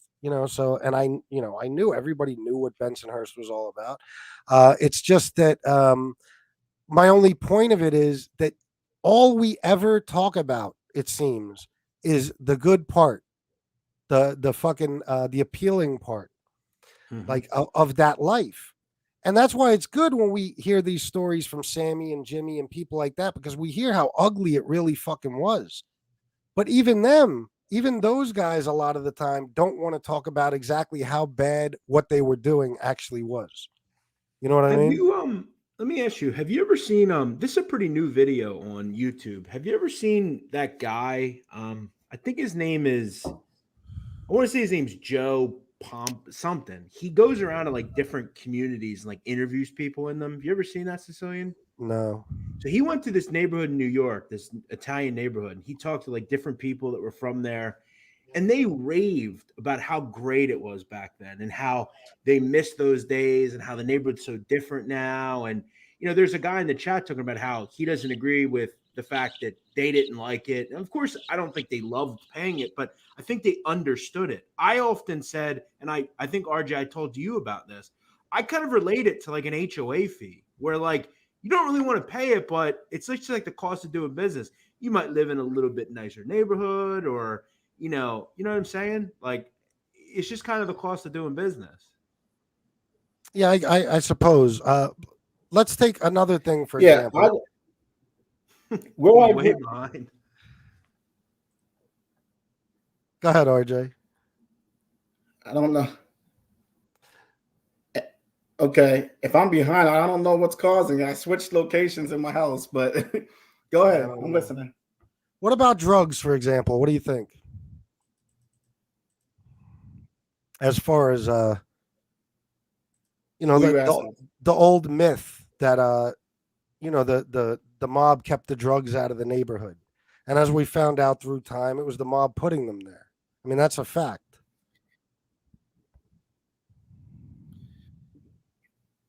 The mob tried to keep it out of their neighborhood. Well, but they didn't, though, really, as we're seeing now. You know what I mean? They didn't. They tried to keep outsiders from bringing it into their neighborhood, but they had their own crews, every family in every neighborhood. So they were, in large part responsible for flooding the streets of those neighborhoods with those drugs.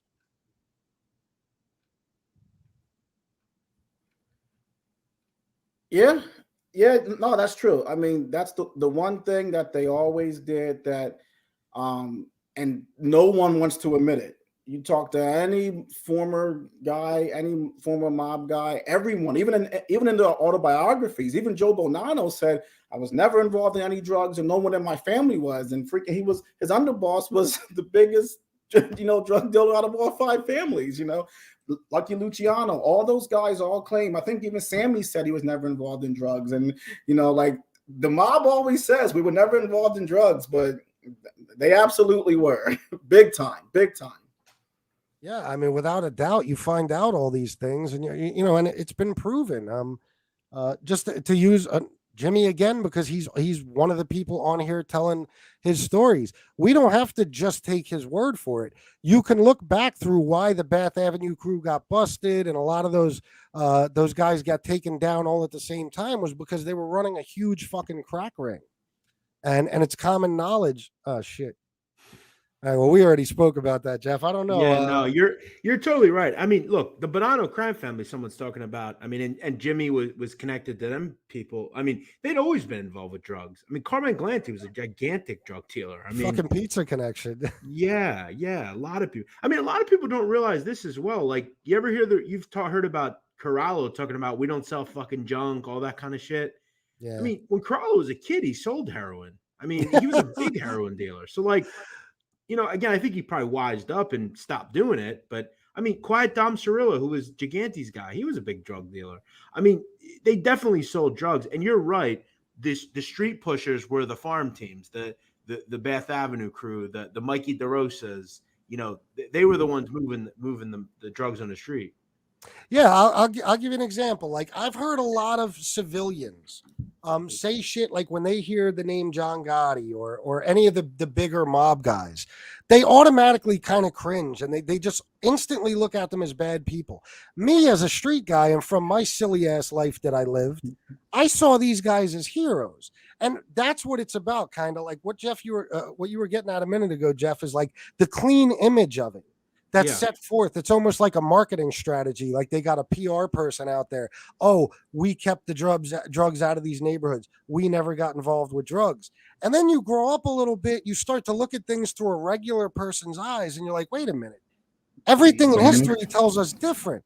This is not the case. Like, you guys are responsible for a lot of this shit. It's almost kind of hypocritical, right? Because, like I said, Tony Ducks Corallo would constantly talk on Wiretap about how we're not going to sell this cocksucking shit. And it's like, well, yeah, but when you were a kid, you sold drugs a lot. You know? It's kind of hypocritical. Yeah, Angelo Bruno, on 2 points, like you said, he's one of those guys that when people interviewed, when people in that neighborhood were interviewed, they all said the same thing. Oh, we loved him. He was such a sweet man. Nobody had a bad word to say about him. And let's face it, even if they did, they wouldn't say it. Yeah. But especially back at that time. But what do you find? Does anyone know who Long John Martirano was? He was a huge fucking meth dealer. Exactly. I mean, what do you wind up finding out about Bruno is he was the biggest drug dealer in Philadelphia. So I don't know. I mean, kind of hypocritical. Chris, you know what you're saying, Chris, takes a lot of courage to say because, you know, believe it. What I find kind of interesting is a lot of the viewers, a lot of the fans of this stuff, they don't want to hear that, man. They get very offended. If you talk about, if you're trying to analyze, if you're trying to analyze someone who was a former informant, or if you're trying to talk about, you know, like they don't want to hear what you're saying. A lot. I mean, you got to almost like tiptoe around it because they become very offended. They'll unsubscribe from you. They leave you bad comments, and only because you're telling the truth. I mean, but what you're saying is 100% true. As things get bigger, they always become more corrupt and they become more greedy. It's any entity. It's not just Cosa Nostra. Cosa Nostra started out of a good purpose to help people, to protect their people and give back, but it did change. And anyone who says it didn't change, they just don't want to accept the reality of it. Like they just don't want to. It's just But what you're saying, I completely agree with. If people are being honest, you got to say, man, I mean, some of this stuff is like it's making life a little harder on everybody else. He definitely. But Long John Martirano sold drugs, and he was Bruno's boy. Yeah, I mean, you know, when it really comes down to it, and I don't know. I just this is my thing, RJ, and you're right. I said in the beginning of this show, people are not going to like what I have to say on this show, but I'm being honest with it, and I'll tell you why. My own fucking life, okay? My own life, I thought I was this cool guy in the street who was selling drugs, and I was making all this money, and I had a lot of respect from a lot of people, and I was the man in my neighborhood, what every drug dealer thinks about themselves, right? And I always felt like poor me, you know, I'd get busted and I'd feel like I'm getting too much time for this or that. But as time went on, like my last sentence, for example, my sentence was extravagant for what I got busted for, right? But one day I was sitting around in my bedroom and I was thinking, you know what? Wait a minute. For this one crime I got caught for, there was 10,000 that I didn't. You know what I mean? Like, so do I deserve this sentence overall? Absolutely. I deserve a lot more than this. So it's about taking responsibility and saying, okay, this was bad. This is like, now I can look back at what I was doing and saying it was bad. I can look back at the guys in the street I looked up to and say, wait a minute, they were nobody to look up to. They were bad people. You know what I mean? So I think I'm getting to that point with the mob where I'm starting to pay attention to people's stories and to all these outcomes we hear about. And I'm realizing not only was this a bullshit life, this was not to our benefit as regular citizens. It really wasn't when it comes down to it. The cons far outweighed the pros. You know what I mean?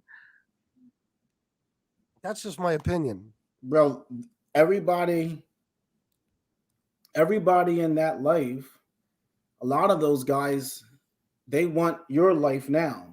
That's what they wanted. I mean, especially as they got, they made more money and they became more successful. They didn't want to go report to some capo 7 days a week, every single day, and be sent out on a hit, go out and kill somebody, go do this, be here all day long, leave your daughter's side even if she's sick if I call. You know, like, I mean, they want to live how you live. A lot of, I mean, but you know, it's one way in and it's one way out. And I think you're right, largely, that, you know, it got. I agree with everything that you're saying. It changed a lot from what it originally was, but People don't want to hear that who have this fanfare with it. And the funny thing is, every time you say to a person what you just said, the response I always hear is, well, the FBI is corrupt too, and the politicians are corrupt too, and the bankers are corrupt, and everything. And okay, it might, but it's not saying this here isn't though. Like, so yeah, like we're willing to say that. It's a tough conversation to have with people that just have a pure. Yeah, but the thing is, RJ, we were talking about this earlier. You can't, though, as a mob guy, ever get away from the stigma that you were in the mob. The government's always never going to let you live your life. They're never going to let you move on. They're never going to let you do nothing else. You're always going to be that guy. So you might even try to get out of it. And you might try to realize, hey, you know what? This isn't a great life. And I don't want to live on my knees for forever. But they don't let you move on. It's almost like you're tethered to that life and you're never able to get away from it. Mm-hmm. Yeah, well, yeah, that's a fact. But that's another thing, that's, I guess, the cost of ever being part of it. It's like I'll tell you an example, a personal responsibility. I give Michael Franzese a lot of credit for this. When he talked about his father, and his father talked about, with the bank robberies, I got framed. And Michael Franzese said to him, yeah, but Dad, you didn't get framed because you were, an altar boy. You got framed because you were Sonny Franzese. You know what I mean? It's weird, though. The one crime that he actually didn't do, he went to jail for, wildly enough. I know. It's fucked up, but it's true. Yeah. Yeah. So, I mean, that's all I'm saying. Like what RJ was saying, like, we're willing to say the FBI is corrupt, the politicians are corrupt, the bankers are corrupt. But for some reason, we have a hard, it's hard for us, or a lot of people, to acknowledge that the bad people were bad. It's strange. And maybe it's just because we have a fascination with that life and everything that came out of it. But too many people are afraid to say, well, wait a minute, look, yeah, they were cool. They were guys on the street. They helped protect their neighborhood, but they also did all this. And also remember that the politicians and the people that you're talking about, they don't directly kill people. And again, I know they do bad things, but they're not out there killing people in the middle of the street. No, of course not. And no, Gianni Catalano is right too. Yeah. Not all of them were scumbags or wild murderers, but we're talking about the organization as a whole. I'm sorry, RJ, go ahead. No, it's fine. To me, it's like anything else. It has, in response to that comment that just came up, like, yes, it's not absolute. It's not every single person. There's always outliers, but the organization does bring in people that are desperate. When you get people who are desperate, hungry, no father, no mother, no upbringing back, and you get them when they're 8, 10 years old, and you tell them certain things that they have to believe, you can almost indoctrinate these kids into believing anything. And now these kids are most of those guys who were really in that thing and deep in it 10, 20 years later, you look at their stories, they were around this stuff at 8, 10, 12 years old, and they were indoctrinated to not know anything, going out and killing people that they don't even know, and they were involved in this thing where, I mean, I can't think of the community good within the past 20, 25 years that, unless I just don't hear about it, but I don't know of, if it's in existence now, I don't know what they're doing that they were originally founded to do when they were investing in businesses, helping people pay mortgages, helping businesses stay afloat, feeding elderly and doing things like that. I don't know a lot about what's going on today, but I think it's hard for anybody to make a logical argument against what you're saying, Chris. To me, there's not a logical argument. There can only be a fanfare argument, but there can't be a logical argument on what you're saying. Against what you're saying. Yeah, absolutely. I mean, even, like we were saying earlier with we'll just take an individual, for example, Anthony Spiro, right? Okay. So, Anthony Spiro, he got put away because of rats, blah, blah, blah. We know that, right? But again, just like Sonny Franzese, he didn't get put away necessarily because someone ratted on him. He got put away because he committed the crimes that they could rat on him for. You know what I'm saying? Like I realized a long fucking time ago that the people who set me up, I wanted to kill them. I hated their guts, right? But they set me up because I was selling drugs. You know what I mean? They didn't set me up because I was working at Walmart. Like they couldn't, you can't set somebody up who's not committing a crime. So you take a guy like Spiro. Okay, is it sad that he went to go to jail or that he had to go to jail at his age, whatever? I'm sure for his family it was. But the guy was responsible for, Louis Tuzio and Paulie Galino and Mark Goldberg and possibly anyway, and other people being killed, and they had families too. So they lost their people. So it's like, are you really going to try to say that a certain individual didn't deserve to go to prison just because he was ratted out? You know what I'm saying? Like I'm going with the argument basically that people are always making when they're constantly fucking going after rats every minute of the day. Yeah. A lot of my arguments that I made in my video about I talked about John Panisi and I talked about Sammy Gravano, and that was the question that I was trying to pose, was that I get it. Like some people are so angry about an informant, let's say. Now I'm just an analyst. I'm not a street person. I'm not a mob guy. I try to analyze just the pure behaviors by themselves as a guy who's a dad and just I live a simple life. I'm a writer and things like that. But so I try to just look at behaviors. So I say, all right, person A extorted businesses for 10 years, killed his way to the top, let's say. He, was behind so many different illegal schemes. Bodies everywhere. A lot of businesses were affected. People were, stepped on to get to the top. Okay. And then so that's person A. And then person B, informed. Okay. It's hard for me to say, this goddamn rat, how could you? You are so evil. You were nowhere as honorable as this murderer extortionist over here.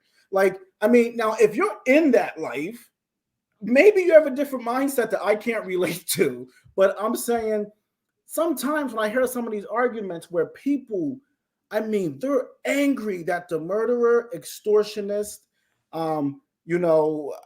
double crosser, master manipulator was told on, and they will hang this guy in their house. But the informant is the worst thing that's ever happened ever to them, and they hate him. And I try to say, man, maybe the rat is bad, maybe the informant is bad, but is he any worse than the murderer extortionist? Yeah, it's very strange to me. Like I don't understand. Like I don't know how many people, like I said, their families and stuff will sit back to, when it comes to one of these gangsters being locked up or something, rightfully so. It was their family. They'll be devastated by it. But I mean, this person had victims, tons of victims. Like, okay, let's say somebody's father gets put in prison. Okay. But how many fathers did that person take away from their children? You know what I'm saying? Like, I gotta wait for RJ to react, or Jeff. Either one of you. I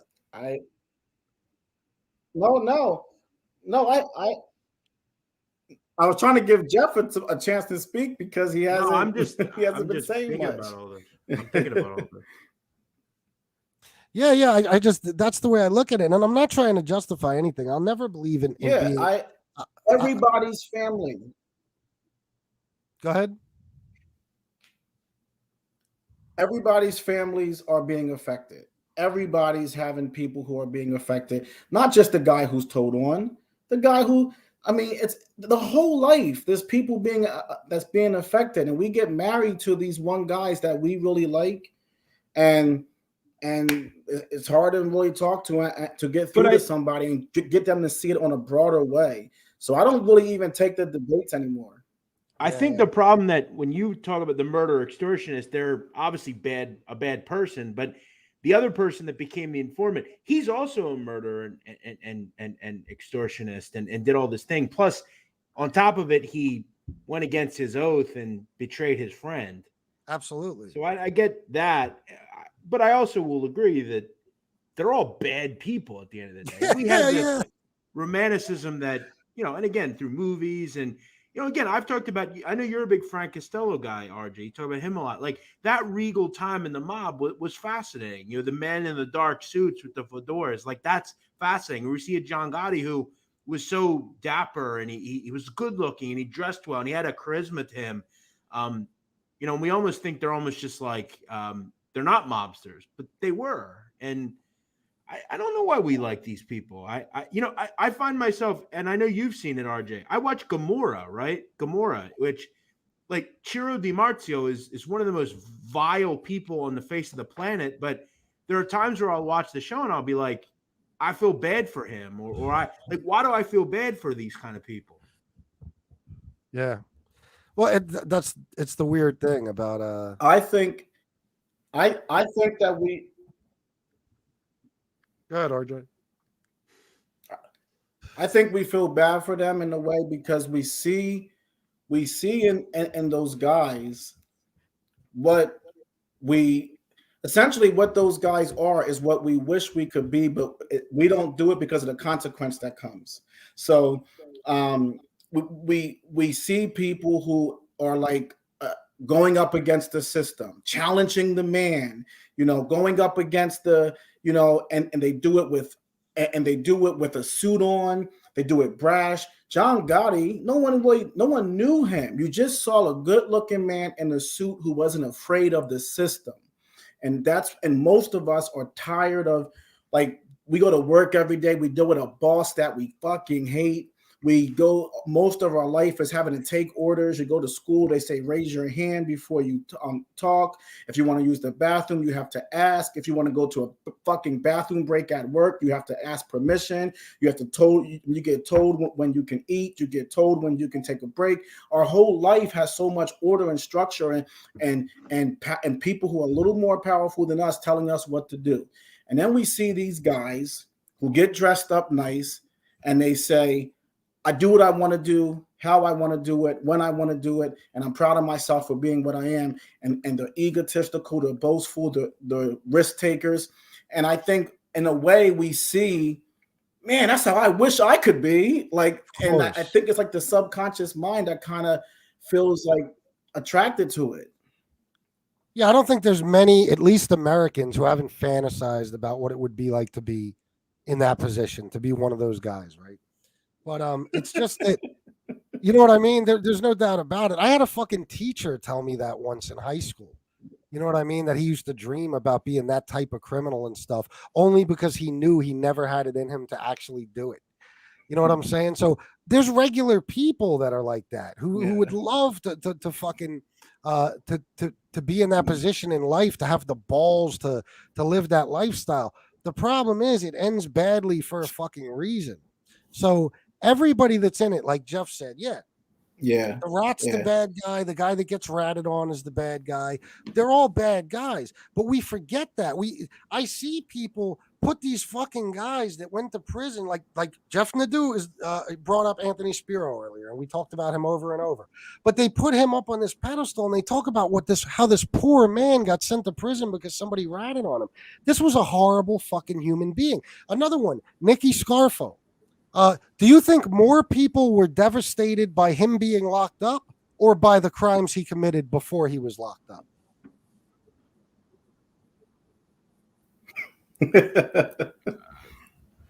Definitely the end, the before when he got locked up.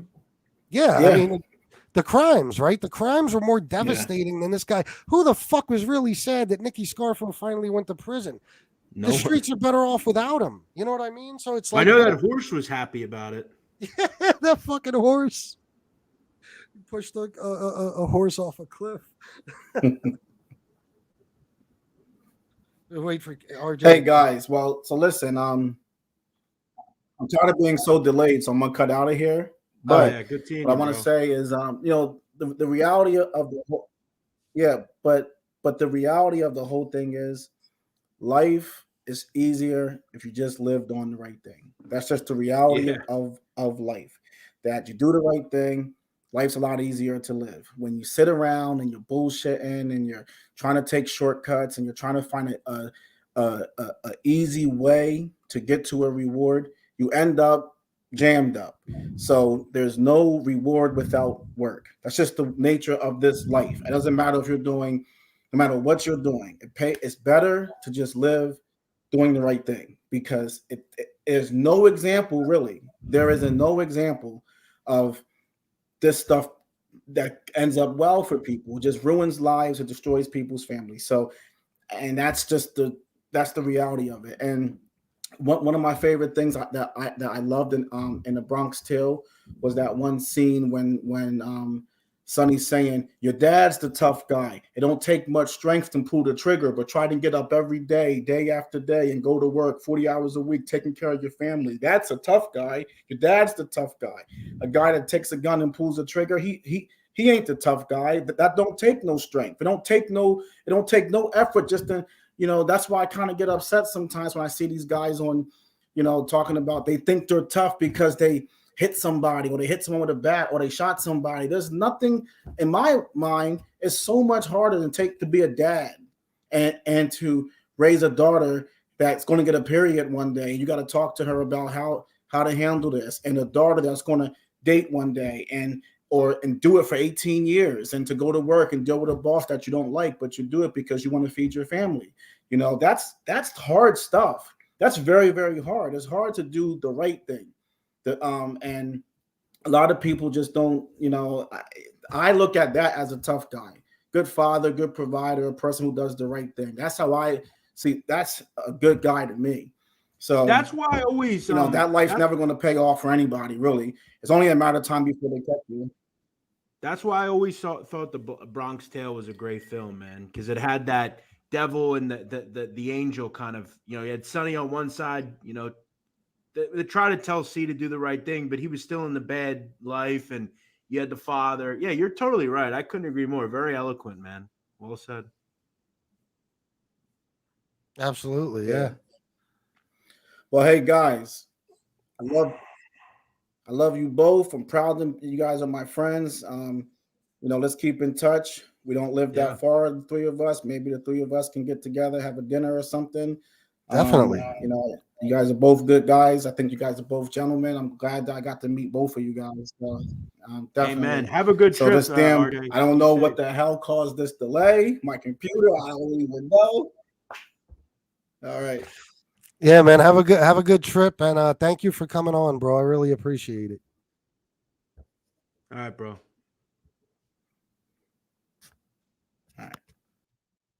I don't know if you How even about heard us. what would cause that? That's so weird. I don't know. It happens sometimes. I don't know who Mob Talk Radio was referring to. I think he was referring to me. I have no idea. No, I think he's talking to. I think you. I'm not starting anything here. I promise. I think he was talking with Damien. I think I might be wrong, but Um, I'm not sure though.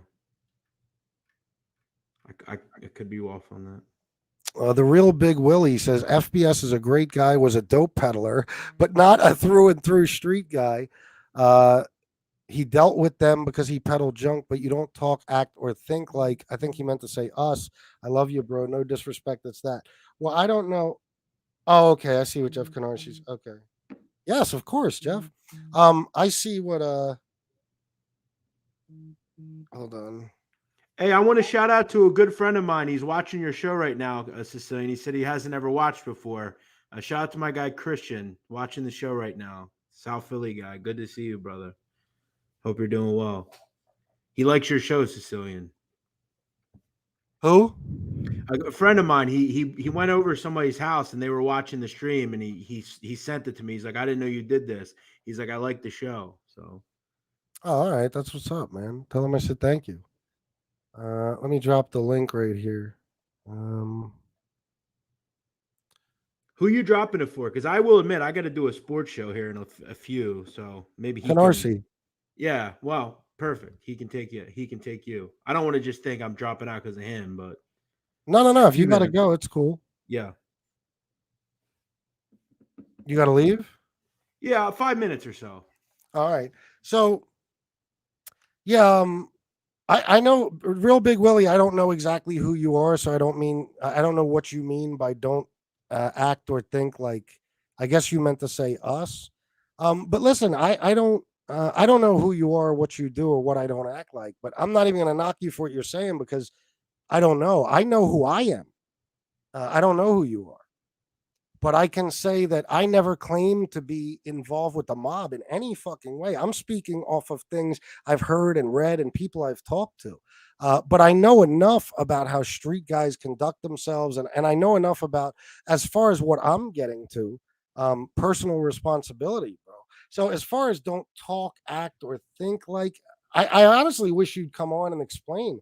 If you can elaborate, I'd love to talk to you about it a little bit. If you can elaborate in more comment in another comment.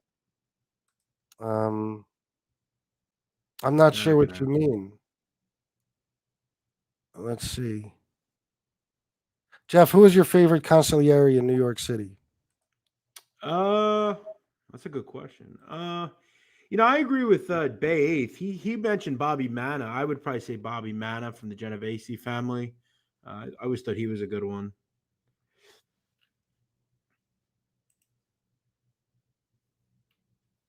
Good question. Oh, like the real street guys that you dealt with and, when you sold drugs. Well, that's your opinion. I don't know what to say, but I was the guy that a lot of people dealt with when I sold drugs. So I don't know, but I can only be me, bro. I'll tell you this: the guys I spoke with. I will say one of my favorite concierges was Tony Pizza Caruana. Oh, Canarsi's got to do something. He's not coming on. Did you hear Yeah, me, Sicilian? yeah. Tony Pizza, definitely, man. Tony Caruana, aka Tony Pizza. He was my favorite concierge. Yeah, definitely. Boss too. Um, Yes, he I did will all of say it. this: a real big Willie. Okay, I took it wrong, my friend. I was what you said. Just no disrespect. Hey, you're a man of respect. I see that. Thank you. But you do kind of have a point because I'll tell you the truth. The guys I dealt with, um, I don't talk or act anything like them. The guys that I dealt with, as far as who I got my shit from and all that. And there's a lot of reasons for that shit. How big a dumbass is this guy? How many street guys did Jimmy Calandra deal with? Question mark. None. What? The hell Who are you said talking that? about, bro? Freestyle madness? Are you serious? What? Bro, look at his fucking indictment. I mean, Yeah, he's again, if you tripping. don't like him, you don't like him. But it's like, come on, man, stop.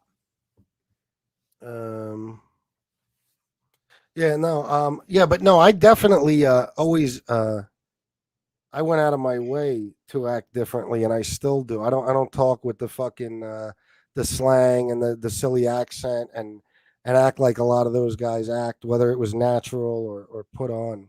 Hey, But Chris, you see Bad Golfer's comment? We talk about Tony Pizza. Says, you mean concierge? He parked your car, not come to. That's that's funny, actually. hilarious. John A. Light, best consigliere of all time. Oh yeah. But no, real big Willie, it's all good. I got you, bro. No, I understand. Hey, Sicilian, let me ask you a question. This is a great question, actually. I got it from another show. You have to pick a boss, underboss, concierge, and enforcer out of the mob genre. You can pick. Oh my god. You can pick content creators. You got to pick. It's got to be a content creator, though. Oh my god. Who's your boss? Yeah, I can't say You have so many beefs and stuff. oh, okay. Yeah, I don't yeah, I know DP. No, I got you, bro. It's all good, man. I don't know, bro. I would have to sit down and think about it, man, honestly, bro, because you got to be so careful how you answer that fucking question. And I don't even know to be, oh my god. Well, Shanna first would of be all, your boss. who? Shanna. Shannon would definitely be my boss. Underboss would be me, maybe. Maybe, possibly. Yeah, I'd have to think about it. Probably.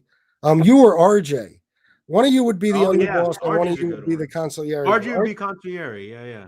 RJ's a very intelligent dude, as you are, and he, he knows his shit, and I don't think he's short on street smarts. So And definitely enforcer would be who? enforcer. Oh, I guess you that's got a to fun watch how you one. say this. Yeah, let me think who the enforcer would be. Lee. Nah, hell no. Lee can't. I don't even think Lee can get out of his chair. I mean, who would be the enforcer? And we're not including like the guys that are You up could. there. You could. You guess Jimmy. Oh man, I don't know. Maybe Jimmy. I don't think Jimmy would accept a role as just an enforcer. Uh, I'd have to pick. Look, Lee is the most cutthroat without a doubt, but I Yeah, wouldn't that's what have. I'm saying. I think he's also most likely to fold under pressure. So I don't want Lee anywhere near it. Who would I make the enforcer? Dude, I don't know. the other day when you were on your show and someone brought up that Tony Pizza looks like Ernest, Yeah. I said somebody said I saw someone say it, so I said it. Ernest goes to jail. I couldn't fucking stop laughing. Oh, that when I was heard so that. funny. I would, yeah, Damian Trench would be Damien, the that's a good enforcer. one. There you go. Yeah. And Gunsmoke would have to be in there somewhere too. He could be your money man. Yeah, something like that. He would. There would be a lot of captains too. I'd have to figure it all out. What But that would about be a funny Tony? thing. What about Ramundi? What could we make Ray Monday? We could head bullshitter in charge. I don't know what the fuck we'd make Ray Monday. Brooklyn guy is consigliere. Oh, see, this gets difficult, man. Yeah, it's tough. Brooklyn guy, yeah, he's so fucking calm, but he's very, very nice, almost too nice. So I don't know. I'm gonna FBS. You should pick Brooklyn. All right, I read that. Yeah, I got. I'm still waiting to be promoted to acting skipper. I would have to really sit down and think it out, man, and I'd come back to you with something. I can't make that. That's way too important a decision to do on the spot. Yeah, it's a tough one. The money man is Ali. There you go. Yeah, where is Ali? Is he in here? So yeah, Canarsie won't be coming on, but if you gotta go, bro, it's cool. Yeah, I got to jump off. I've been putting this off for the last hour or so because I want to hang on with you guys. So I will talk to you. Good to see you. Great show. This is a great show, actually, man. Really, really good comments and content. Yeah, this was fantastic, man. Thank you for coming on. Yeah. It's so much better when you can have a conversation with somebody. You know what I mean? Oh, Than yeah. just, rattle on like I usually do. You're killing it with views right now. A lot of other people are on, and you're killing it right now. Good for you. Well, thank you, man. I appreciate it. Yeah, this is good content for a change. I've been so caught up in the bullshit. Go check out. I did a show today on the Philadelphia Black Mafia. Go check that out, folks. It's a good show. Thank you. Go subscribe to the Sit Down and Organized Crime podcast. And I will talk to you soon, Jeff, and we'll do it again. Okay. See you, Chris. Later, guys. All right, Jeff. All right, guys. Linda Gell says, great show tonight. Thank you. Jane Creek says, awesome show, guys. Thank you. Not what you think. I said, you fuck. I don't know what's going on. FBS, Tony is having conversations with himself about you in his motel room. Well, let him enjoy himself tonight. FBS, you need to do a show on the Buffalo Mob, aka the Arm. We've been around a long time. It's a good idea. So yeah, I do want to say this stuff because everything I say gets twisted and turned into something else. And frankly, I've come to expect it at this point. This is what I'm saying. This was the point of this show. The reason I came on. The mafia has a mystique about it. Okay. And listen, I go for it as much as anybody else, more in certain cases. I've always had a fascination with that life. And a lot of the reason is because I never had any fucking thing to do with it. RJ had a point. I was from the outside looking in. The guys on the inside are the ones disgusted with it. The guys like us on the outside are the ones that are like, ooh, but it's really, look at all their stories now. Look how every one of those stories turned up. And even the guys that are still here to tell us stories will tell you, you don't want that life. But the problem is, and that's why I wanted to do this show, is because so many of it are looking at it that way with this romanticized image, this like, oh look, the cars, the money, the clothes, the jewelry, the women, the clout, the power, how everybody feared them, the deference they're shown, all that stuff, that we forget a lot of things. And we've made them out to be heroes. Look, they kept the neighborhood safe. Okay, to some extent that's true. They definitely kept neighborhoods safe. But at the same time, they victimized the people in those neighborhoods. This is just the way it is. Nothing I'm saying here is wrong. I didn't have to be in the mob to know this. There's a good, I don't know if it's the Crime Inc. documentary. It's some documentary where they're telling a story, and I think they even play a wiretap of a barber. This is an old Italian man in a neighborhood, been a barber in the neighborhood, I don't know, 50 years or some shit, right? I forget the exact details, so I probably get this wrong, but it doesn't matter. The point is the same. This barber went to some neighborhood mob guys, and he took a loan for, let's just say, I'm pretty sure it was $1,000. Okay, and they were charging him 50 bucks a week. Okay, so 5 points, whatever, $50 a week. All right, this barber. Now, you got to remember, when you're paying the VIG, you got to pay the VIG not until the loan is paid off. It's not like you pay $50 a week until you hit 1,000 and boom, your slate is wiped clean. No, that $50 a week is all interest. Okay. It doesn't go towards the principal at all. So you'll pay $50 a week until you have 1,000 all at once to pay. Now, this specific barber had paid on this loan for, I think they said it was like something crazy like 3 years or 6 years, but let's just say 3, because I know it was at least 3 years. Think about that shit, guys. 3 fucking years. Mm-hmm. Oh, Richard Pasanti, thank you very much for the Cash App. I appreciate that. 3 years, he's paying $50 a week. You know how much fucking money that is? Because the poor guy couldn't get the 1,000 all at once. And they were threatening him when he was late with a payment.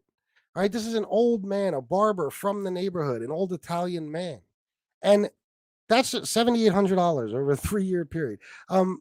That's just a great explanation, FBS. Most people don't understand how mob loans work. Yeah, thank you. I appreciate that. So just think about that, okay? This was, I'll say it again, not only a fellow Italian, but a neighborhood guy who they probably knew their whole fucking lives since they were kids. They were probably way younger than this guy that they had given this loan to. And they wanted their fucking money every week, no matter what. There was no breaks. It wasn't going to be like, the guy already paid thousands of dollars. Let him slide. No. That's not how it works. So they weren't, if they're protecting their neighborhood, listen, an old barber comes to you and says, I need $1,000. You give him $1,000, or you say, hey, you know what? Here's 1,000. I'm not charging you nothing. You charge the VIG for people outside the neighborhood, other people, even just non-Italians, whatever. But no. They were, if you came to them for a loan, they didn't give a fuck who you know. They didn't care if you were best friends with their mother your whole life. Like, this is the rules. This is what I'm sure. Of course, there was mob guys that said, hey, I'll just give it to you. Of course, we know there was. And there was, mob guys that wouldn't charge you a VIG at least.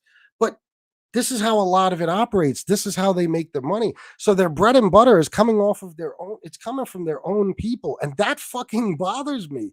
As a regular person now and an Italian, that bothers me. As a criminal, I thought that shit was funny. I don't think it's funny anymore.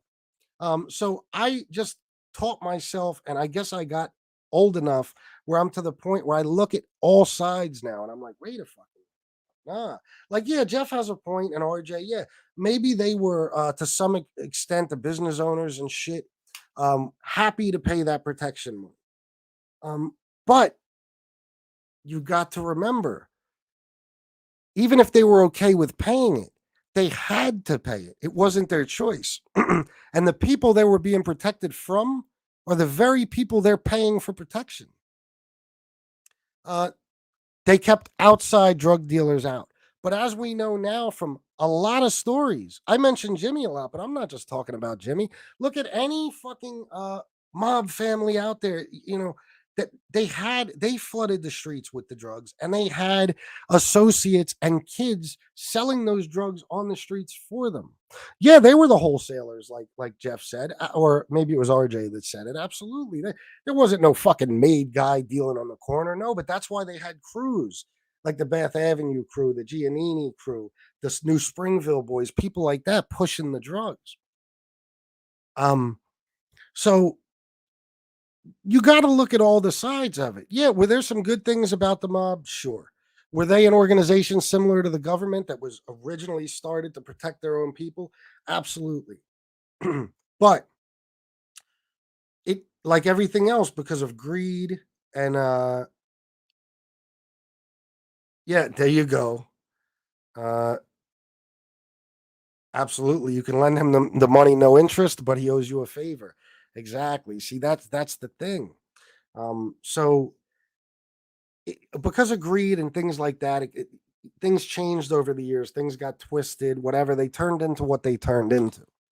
But the more modern mob that most of us know about and read about, if you come away from those books and from listening to those stories and watching the movies and the documentaries, and you think to yourself that the poor guy who gets put in jail at the end is just a poor guy who never deserved to be there to begin with, then I don't know what to tell you. Because listen, at the very least, even if you agree, let's just say that you say, listen, they killed people, but they killed people for the good of the organization and in turn to protect their own communities. It's still against the law. So in other words, whether you agree with why it's against the law or not, my point is that they went in committing the crime that they knew would eventually get them put away for life, or they at least knew it could. So it's all about personal responsibility is what I'm saying. And even if those guys took personal responsibility, and a lot of them did, all the guys that stood up and took their sentences said, hey, I deserve to fucking be here because this is what I did, and now I got to pay the piper, right? But the real mafia fanboys are the guys constantly pointing and saying, no, no, no, that man didn't deserve to be there. It's just like I said, look, if I got a sentence, and I did at one point, my last sentence was longer than what it should have been for what I got busted for, right? First of all, it's because I had a criminal record and stuff. That's how it works. You have priors. But I sat back when I finally decided to take personal responsibility, and I said, yeah, but wait a minute. Okay, I only got caught with, X amount of grams this time. But how many times did I get away with selling 50 times that?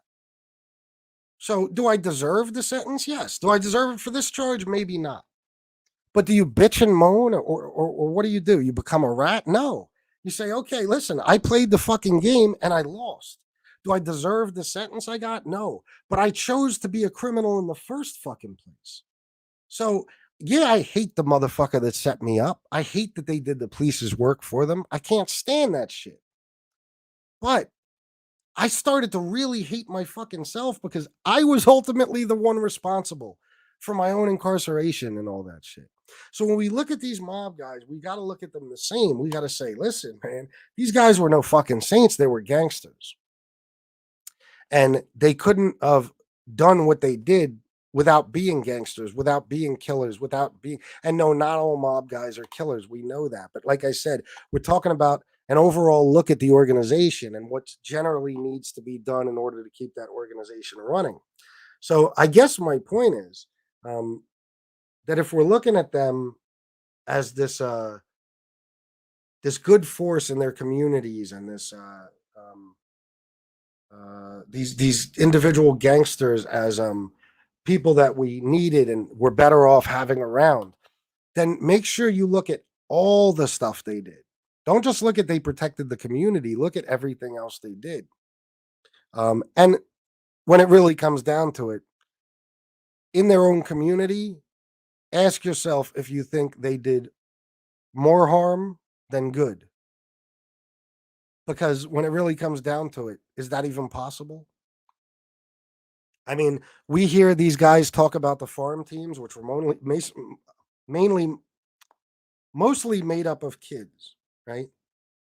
And we hear how they'll tell them, here's a few dollars, go break a window, or here, go do this, or they what they taught them, you respect the people in this neighborhood, you stay loyal to us. You know what I never hear any of these guys say that these mob dudes told them when they were kids or young men? Go to school, stay in school, don't get involved with us. You don't want to be in the street. Now, I'm sure there was some that did that, but mostly, what was their main concern? Hey, this kid's got a pair of balls on him. Let's see what we could turn him into. Can we use him someday? Can we use him right now? So stand up, men, own up, and pay the piper like a man. Absolutely. FBS, do you know a guy named Johnny D? No, I don't. Look at what Robert DiBernardo did. A lot of, yeah, I mean, listen. Um,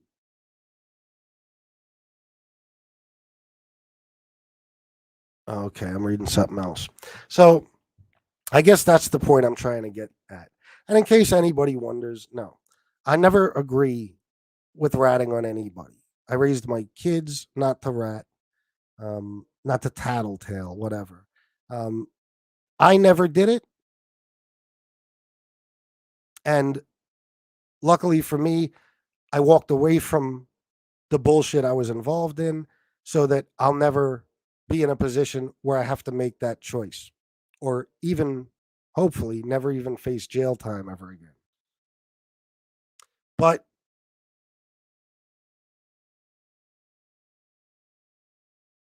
it's the things, that you hold on.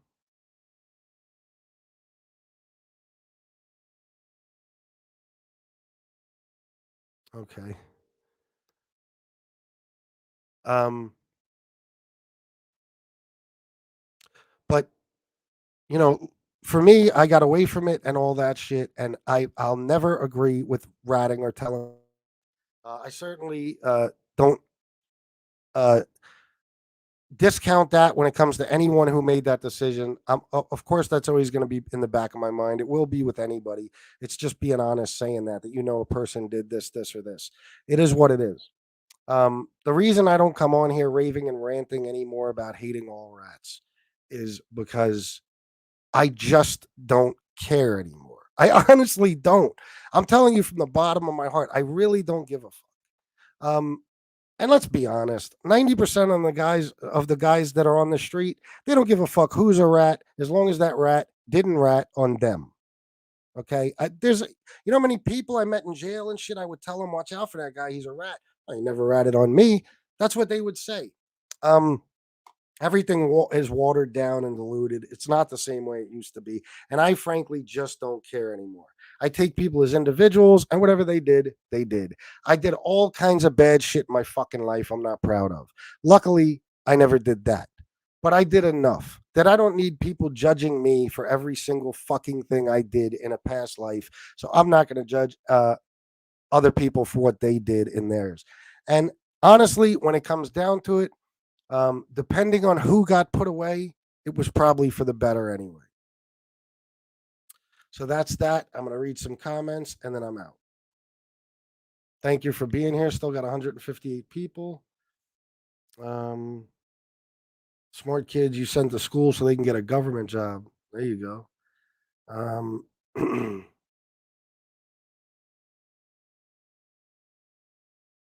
don't know what's going on with you, Raymundi. You did say something fucking hilarious though in Vinny's chat earlier, and I can't remember what it was. But when it comes to me, I'm gonna bring it up. Try getting growing up and knowing your phone is tapped. Yeah, I'm sure Becca. Well, my dad was kind of in a situation like that. My dad's father, my grandfather, was best friends with Fritzie Giovanelli. And my dad would come home to the FBI raiding the house. He would he would tell stories about how they would be, his grandfather would be driving the car and they'd be getting chased by the FBI, and his grandfather's up front eating the papers, his bets and stuff because he was a bookie. Michael McDonald, absolutely. As a kid,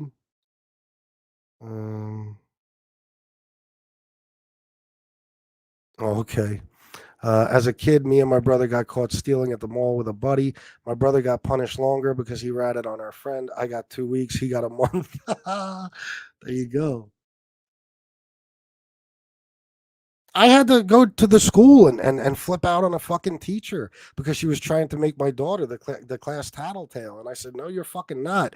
I've been teaching her since she was born, not the tattletale. You're not going to fuck that up now. Um, FBS, are you saying your new name of the show is FBS New Beginnings, no glorifying the mob? Yo, we got the best little community family on here. We could talk about anything. We make the show what it is. Absolutely, Johnny. Thank you. Um, as long as it isn't fucking up their money, they really don't care. Exactly. Uh, FBS Johnny D says you're a stool pigeon. I don't care. I don't even know who the fuck Johnny D is. Show me proof. Otherwise, shut the fuck up. Not you, Johnny D. um, let's see. Let's see. Pizza Joe on a rant. FBS with content. Yeah, and I'm gonna try to keep it that way, guys. But I can't make promises. Um, FBS, tell us about Tom. Do you think he gave Tony the money for a hotel? Yep, I know he did. Um, let's see. FBS, you believe Pizza Joe begged for $88 for a new set of choppers this afternoon on his stream? Are you fucking kidding me? Wow. Hey, you knew Fritzy? No, not me. No. I never got to meet him.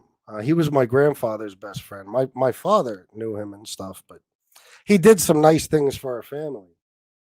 Uh, but no, I never got to meet him, unfortunately. Uh, FBS, great show with everyone. Thank you very much. Mad people jumped to Tom's show for some reason. That's all right. I'm out anyway in a minute. FBI. Oh, I already saw that one. I don't judge anyone who faces 50 years to life and makes a deal. How many people can say on here they were facing that kind of time and calling people rats? I know. And then you'll hear all about, oh well, if you shouldn't have done the crime if you couldn't do the time. Yeah, well, unfortunately, it's not a perfect world. People don't think about that when they're getting involved with crime. Maybe they should, but they don't. FBS, take care of yourself. I like Backdrop. Got a good show. Just be careful what you talk about. There are ears listening. Trust me. I'm glad your show. Trust me. Glad I caught your show. I'll be back to watch. You answered my comment correctly. All right. Thanks, the real big Willie. Appreciate it.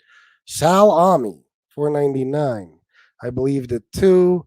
I don't. I don't my time giving him the money, but he did it on the sneak. I don't my time giving him. I don't know what you mean. Um. Oh, I think you're trying to say I don't mind Tom giving him the money, but he did it on the sneak.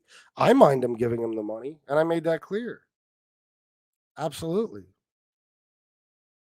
I've done a lot of stupid shit too. No jail, but still stupid crap. Yeah, you know what? We I think a lot of us have. Mustache Pete, yeah, bro, good show. You could pull it off and be successful without the drama. Thank you. Yeah, I believe I can too. I just started to doubt myself a little lately. Don't glorify ratting. Disgraziata talk. I never did. Sheesh. I can't believe Tom did that. Apparently, he offered to pay for Tony's room and other expenses in order for Tom to gain access. I can't believe it. The guy's a fraud. Yeah, well, you know what? I'm not even going to get into it yet, but I might eventually. Mm, I'm sure you can imagine how I'm feeling about that. There really is no loyalty in the streets, not even loyalty among family and friends at times. Got that shit right. Um, and screw whomever doesn't like it. FPS was 800, not 88. 88. Oh my god! And he'll get it. He'll get it. Won't use it for teeth, but he'll get it. Um, it is what it is. It's like I said. Unfortunately, you know, I guess people have just come to the conclusion that content doesn't make the money anymore. Just the bullshit does. And when you got a guy like Tony, I mean, He's just flat out panhandling. So if people are stupid enough to give him the money, he's going to take it. Tom is a massive flip flopper on a stream you did around the time. Him and Panisi cut ties. Tom shitted on Tony and said he would never deal with him because how he spoke about your wife. Yeah, I know. He's listen. It's better I don't get into it right now because I'll say some things that maybe I shouldn't say. Did Tom say something to believe he would do something else? Tom is going to realize Tony doesn't know nothing. He has nothing. Yeah, well, I guess he thinks he can make a dime. Who knows? FBS, can you unblock my brother from a different mother? Johnny D is my brother. Well, no, because apparently Johnny D is talking shit about me. So, no, sorry. Don't get into it with pizza. He lives for the drama. Know what I mean? Yeah, I know. Look, every time I do it, I feel stupid. I'm lowering myself to even acknowledge this guy. I know that. Anyone is, not just me. Never trusted Tom. Listen, I was warned about a lot of shit, man, and I didn't take the advice this time, I guess. On one of Pizza's streams the other day, he said Tom's fiance wanted him, was talking crazy about Tom. Then he goes and sends the guy money. What the fuck? You got me.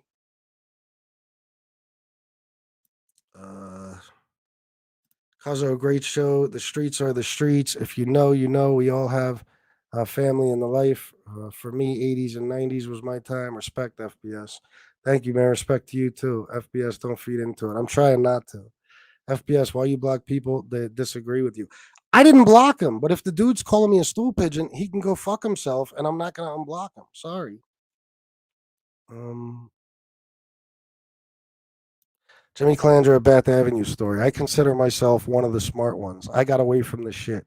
I'm not competing to be anyone's friend. If someone don't like me, fuck them. Self-righteous assholes.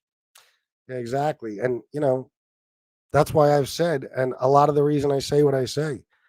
I don't care what people think about Jimmy either, or me being friends with him. Jimmy's my friend, and I'm not going to change that for anyone. So, it is what it is. Tom is making an experiment out of Tony Pizza. Yeah, well, it's going to fail. That's going to be a failed experiment because Tony's going to fuck him over like he does everybody else. No loyalty in the streets, no loyalty, period, since the beginning of time. Jealousy is a sin. Cain killed Abel, backstabber. Caesar had Brutus. It's hard to weed him out. Even Jesus had Judas. There you go.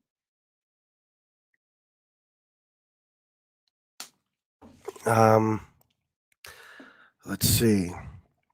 He's told me to watch your show.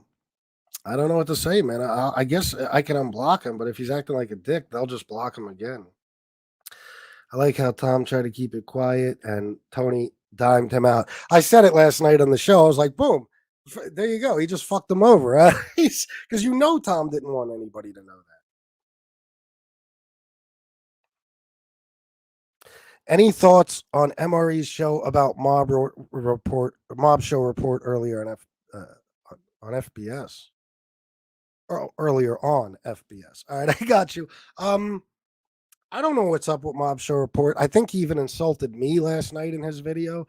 And the thing about debating MRE, I don't know what he's talking about. Like, I'm cool with Mob Show. Like, I want Mob Show's channel to grow and stuff. I don't know what he's up to lately. It's getting strange. And then he insulted me, and he's not going to get many more opportunities to do that. But MRE, as far as debating MRE and he kicked his ass, I don't know what the fuck he's talking about. I saw when he was on MRE's show, they were just talking like friends. Didn't make any sense what he was saying.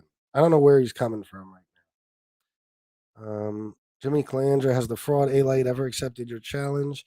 And you scared Pizza into another state. He certainly did. And no, John A-Light never. He ducked that challenge every way he could. I can answer that one for you. Pizza called him the Four Pony Boys. He's a fucking jackass. Not an MRE fan at all. Well, some people are, some people aren't.